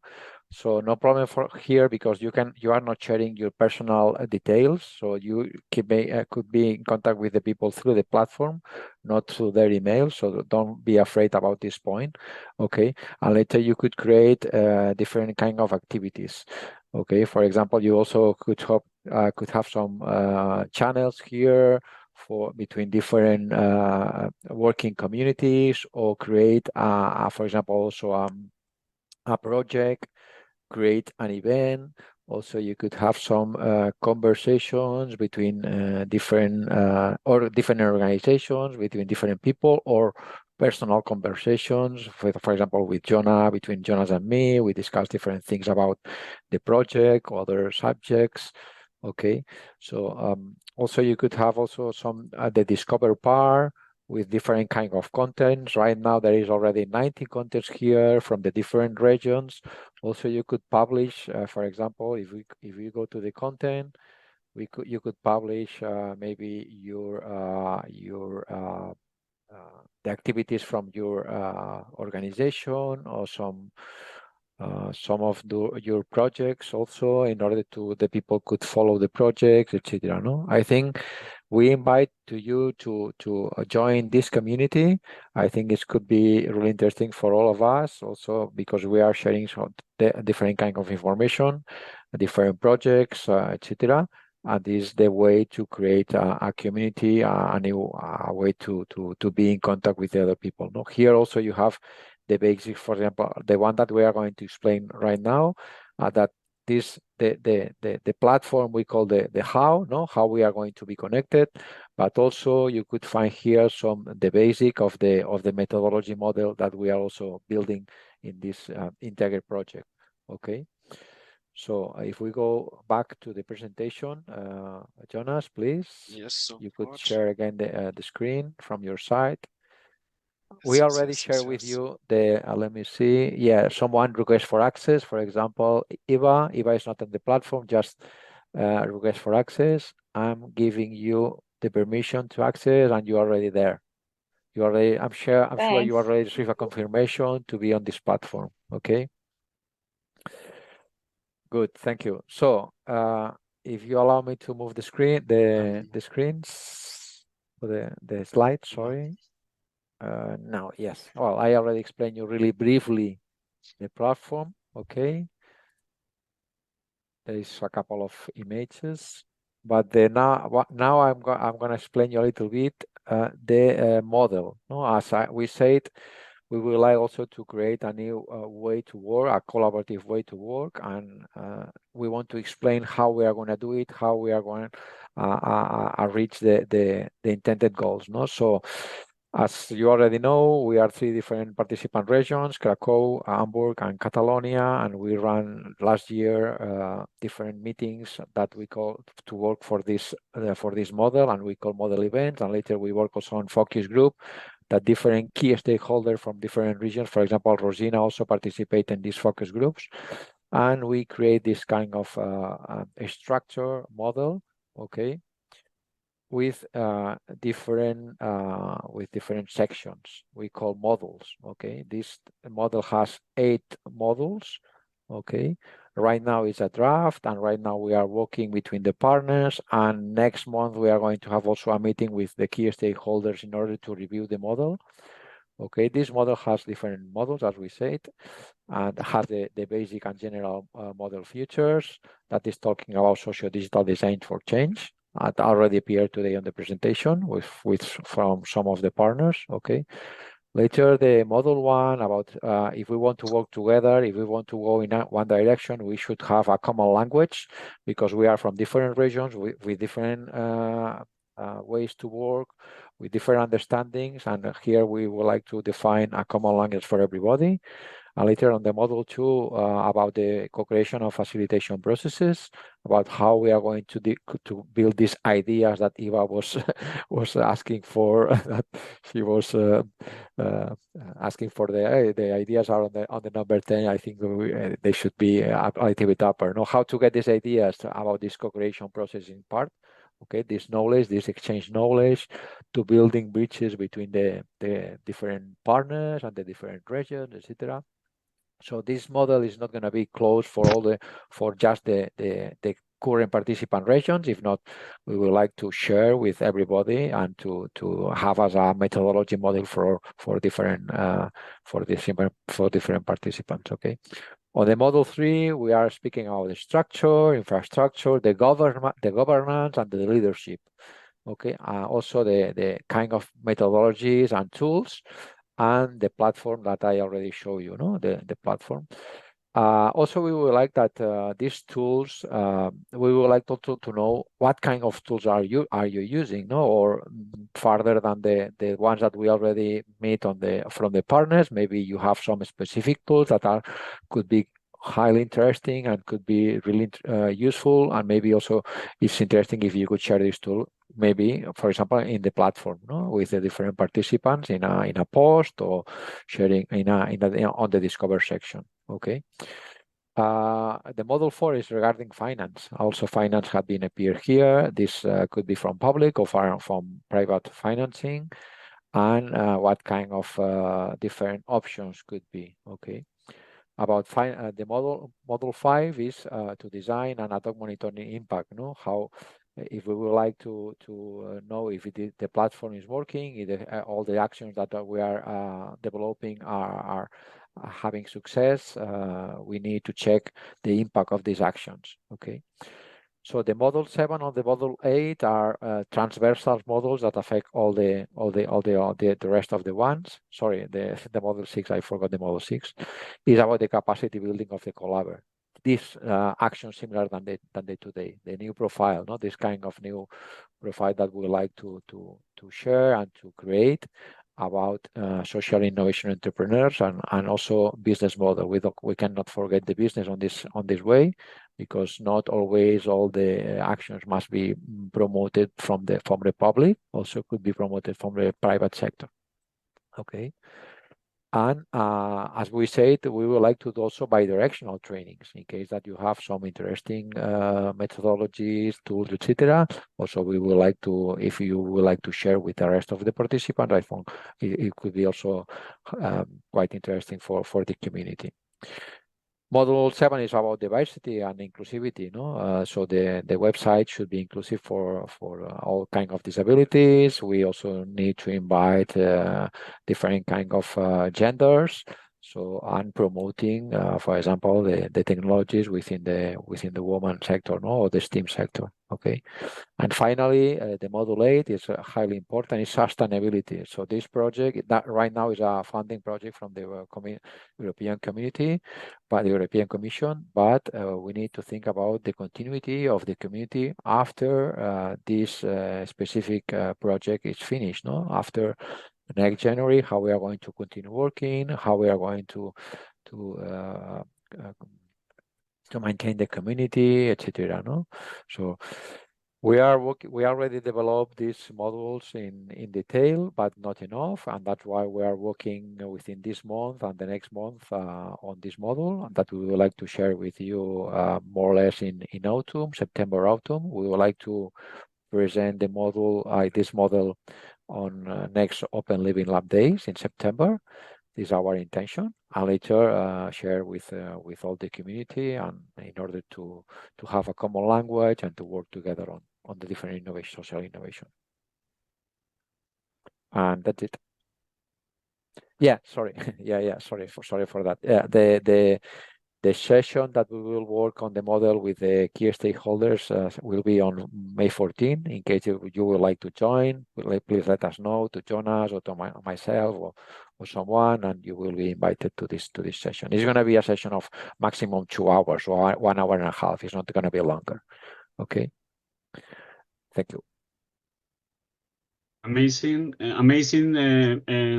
Rafael. Thank you very much. So we come just 4 minutes before, or 2 minutes before the end of our session, to the wrap up and closing. So this is going to be quite difficult to make it, but but I will try myself. So we have been seeing today many contents. I am amazed that so many people have stayed for so long time. We have seen from the perspective of the project, what is the knowledge that the collaborators' new role that has been discovered. Sorry, yes, Javier, sorry. So yeah. the presentation is already finished, the presentation? Yeah, we don't have any more presentations. It's just the wrap up. And maybe we could stop. Maybe we could stop sharing the screen, because on this way, if we stop sharing the screen, we will see our faces, and it's a more closing. Just before closing, one last thing maybe before we completely close it. Also in relation to what you just explained, Raphael, with this global network. So this network is top. You can get in contact to all people registered there. But you can also find all the information from today on this global network. We are going to upload all the information, all the Collab documents. corner. You have it in the reminder emails that we sent to you. Yeah, you know we sent you 2 reminders, and on the very bottom there's one link where you can register for the global network, and there is also a link in these emails where you can join this Collab corner. And this Collab corner, I will just share it 1 second, okay? Just that you all have an idea. It looks like this, yeah. So it's the corner of the platform where you can. We have like 10 little videos prepared where you can see for different topics. Here, little explanation videos also to the global network. It's also part of the capacity building in the project. And the most important thing is that we will upload here the curriculum also, yeah, when it's ready. You are not sharing the. I don't know if you are showing something from the. You are sharing. Yes. Okay, funny, because I was and also, please don't forget that there is a last Mentimeter slide, Jonas. Yeah, I don't forget. Okay. I just want to show this thing with the global network. Now in one picture. Lovely. Great. But you see now, right? Now see it? Yes, now it's okay.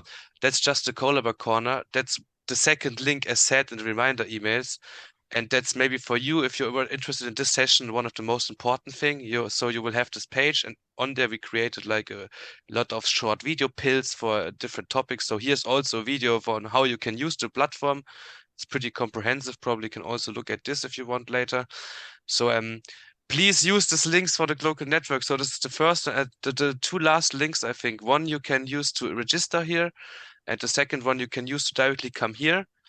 And I think it's just important that you know that we will also upload the summary of the meeting, the presentation, and the curriculum in this section, yeah? So you can find all of that here. If you already assign, you also get maybe a little alert that's uploaded. So just to let you know, okay? That's but it was it already. Perfect. Very nice. Thank you, Jonas. And do you want to share the last Mentimeter or now or not? Yeah. No, I will directly. But this is all clear for everybody, I think, with the Collab corner. Yeah. So here are the results again. A few more. Okay. So, and that's now our final evaluation slide. Then we do not forget it. So please tell us how did you like the meeting, and if you liked digital tools, if you liked the Mentimeter mural, if the content was easy. You see, remember to refresh. Sorry, Jonas. Sorry. Remember to refresh the Menti page, because if not, maybe it's not working properly. Oh, that's that's really nice. Thanks.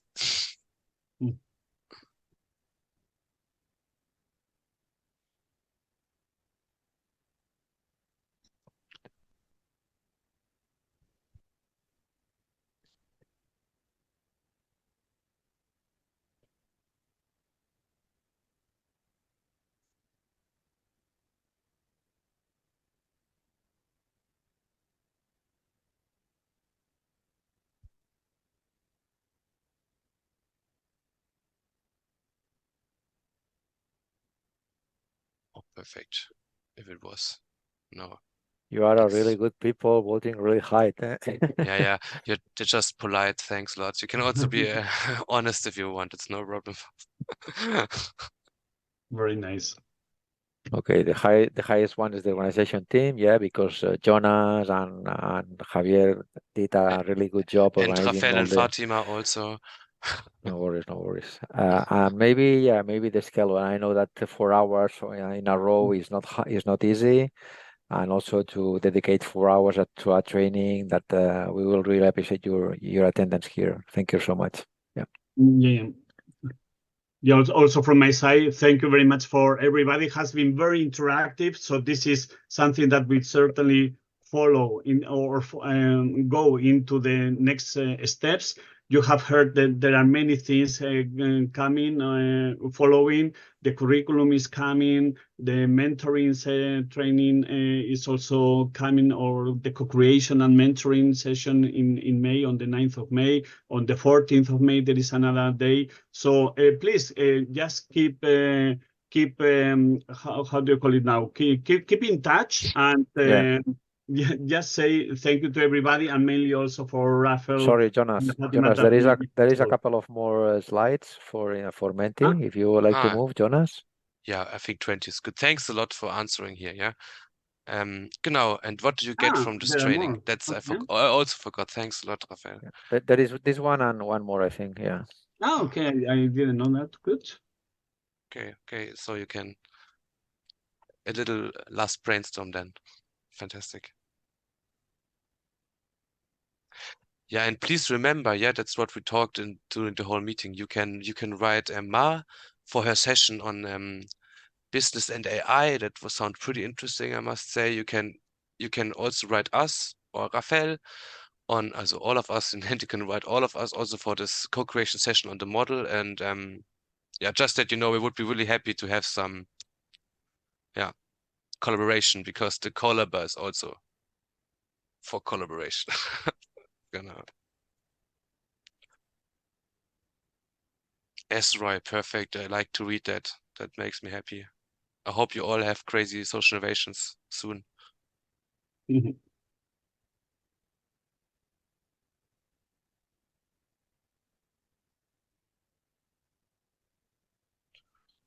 Super. Yeah, that's fantastic. Very nice. And the next? Super, the next. I will already make the next. Are you all done? Yeah, thanks a lot. Okay. Spread the words, please. Perfect. That's a good last word. Genau, and what do you miss? In the end, we already asked it in a way when we asked you what skills were missing for you, you remember? Or are there further skills you're interested in? But you can still tell us what you were missing, yeah? It would be really interesting for us also, because we can then include also in the curriculum, yeah? So if you tell us what, genau. That's just for inspiration, that we will also let you know about it. Let me see. I sent an answer, but it doesn't appear. Maybe I need to refresh again. Let me check. Oh, sorry for being a bit longer here already. It's already 10 after, but after 4 hours, doesn't matter, 5 minutes more. Amazing. Really amazing. Yeah, it was not so bad with all of you. I think it was really nice. I think thanks a lot that you all stayed here. Imagine there were 20 people going after half an hour, then it would have been a weird session. So more, someone is asking for more about soft skills. Okay, agree, totally agree. Yeah. Not enough also time on the other slide, genau. Okay, not enough time to deep enough. Okay, it means that we need to do more trainings as we propose, as we plan. Maybe the next training should be more detailed on specific concepts. Instead to do 4 hours training, we could do, I don't know, 45 minutes or 1 hour training for a specific subject, and later to do really short pills. Yeah. Yeah, that was also the idea, Rafael, to get to know what are the people lacking, what are their needs, to strengthen that point instead of going deeper in all the aspects, because it's a very complex topic, or many topics actually. So that's why this slide is also very important, to get to know what are they missing, so that we can also provide deeper understanding. And for instance, there was lots of interest in the previous Mentimet about SROI. So this was somehow the winner of the day. You got the prize, Jonas. So in that case, we could also dedicate some sessions or some topics to that. Something. Yeah, I like to hear 2 comments here. That one is coffee break with you. I totally agree. I totally agree. Somehow a more relaxed Yes. interaction. And Yeah. second one that I like really much, and I apologize because maybe we didn't take in account, it's a short presentation of each one of the attendees. Maybe yes, maybe I absolutely agree. Yeah, this is a way to create community. Yeah. Actually, this was thought, but because at the beginning was thought for a short group of people, but now we open it and we didn't know how many people would be. And if we dedicate, I don't know, 30 seconds for everyone, or 1 minute would be like half an hour or 3/4, would have made it very long. But I fully agree. It's nice to meet is in a round table to start it un tour de table, and that is called. So that would be nice. I fully agree with you, but due to the time constraints, we couldn't do that. Okay. Good. I think this is the last one. This is the last, last one? slide, I think. Yeah. Yeah, super. Crazy. So I think we are done with this. Thank you everyone again for this interactive and positive participation and the nice mood. And if I may, I would like I'm not going to make a wrap up. That's impossible.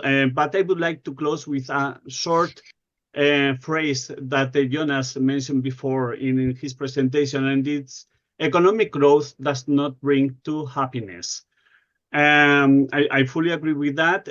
We all want to be happy and we don't want to suffer. So let's work together so that we come up with nice solutions. And we will make new initiatives and changes in the world, step by step, project after project. That would be my closing remark to today's session.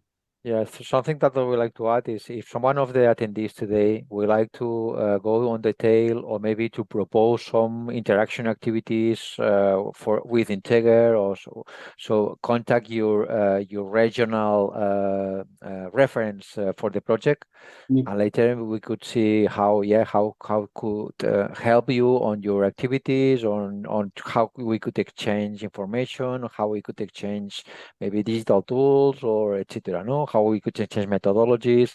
If you have any proposal for the platform as well, please go ahead and contact your direct regional contact. Yeah.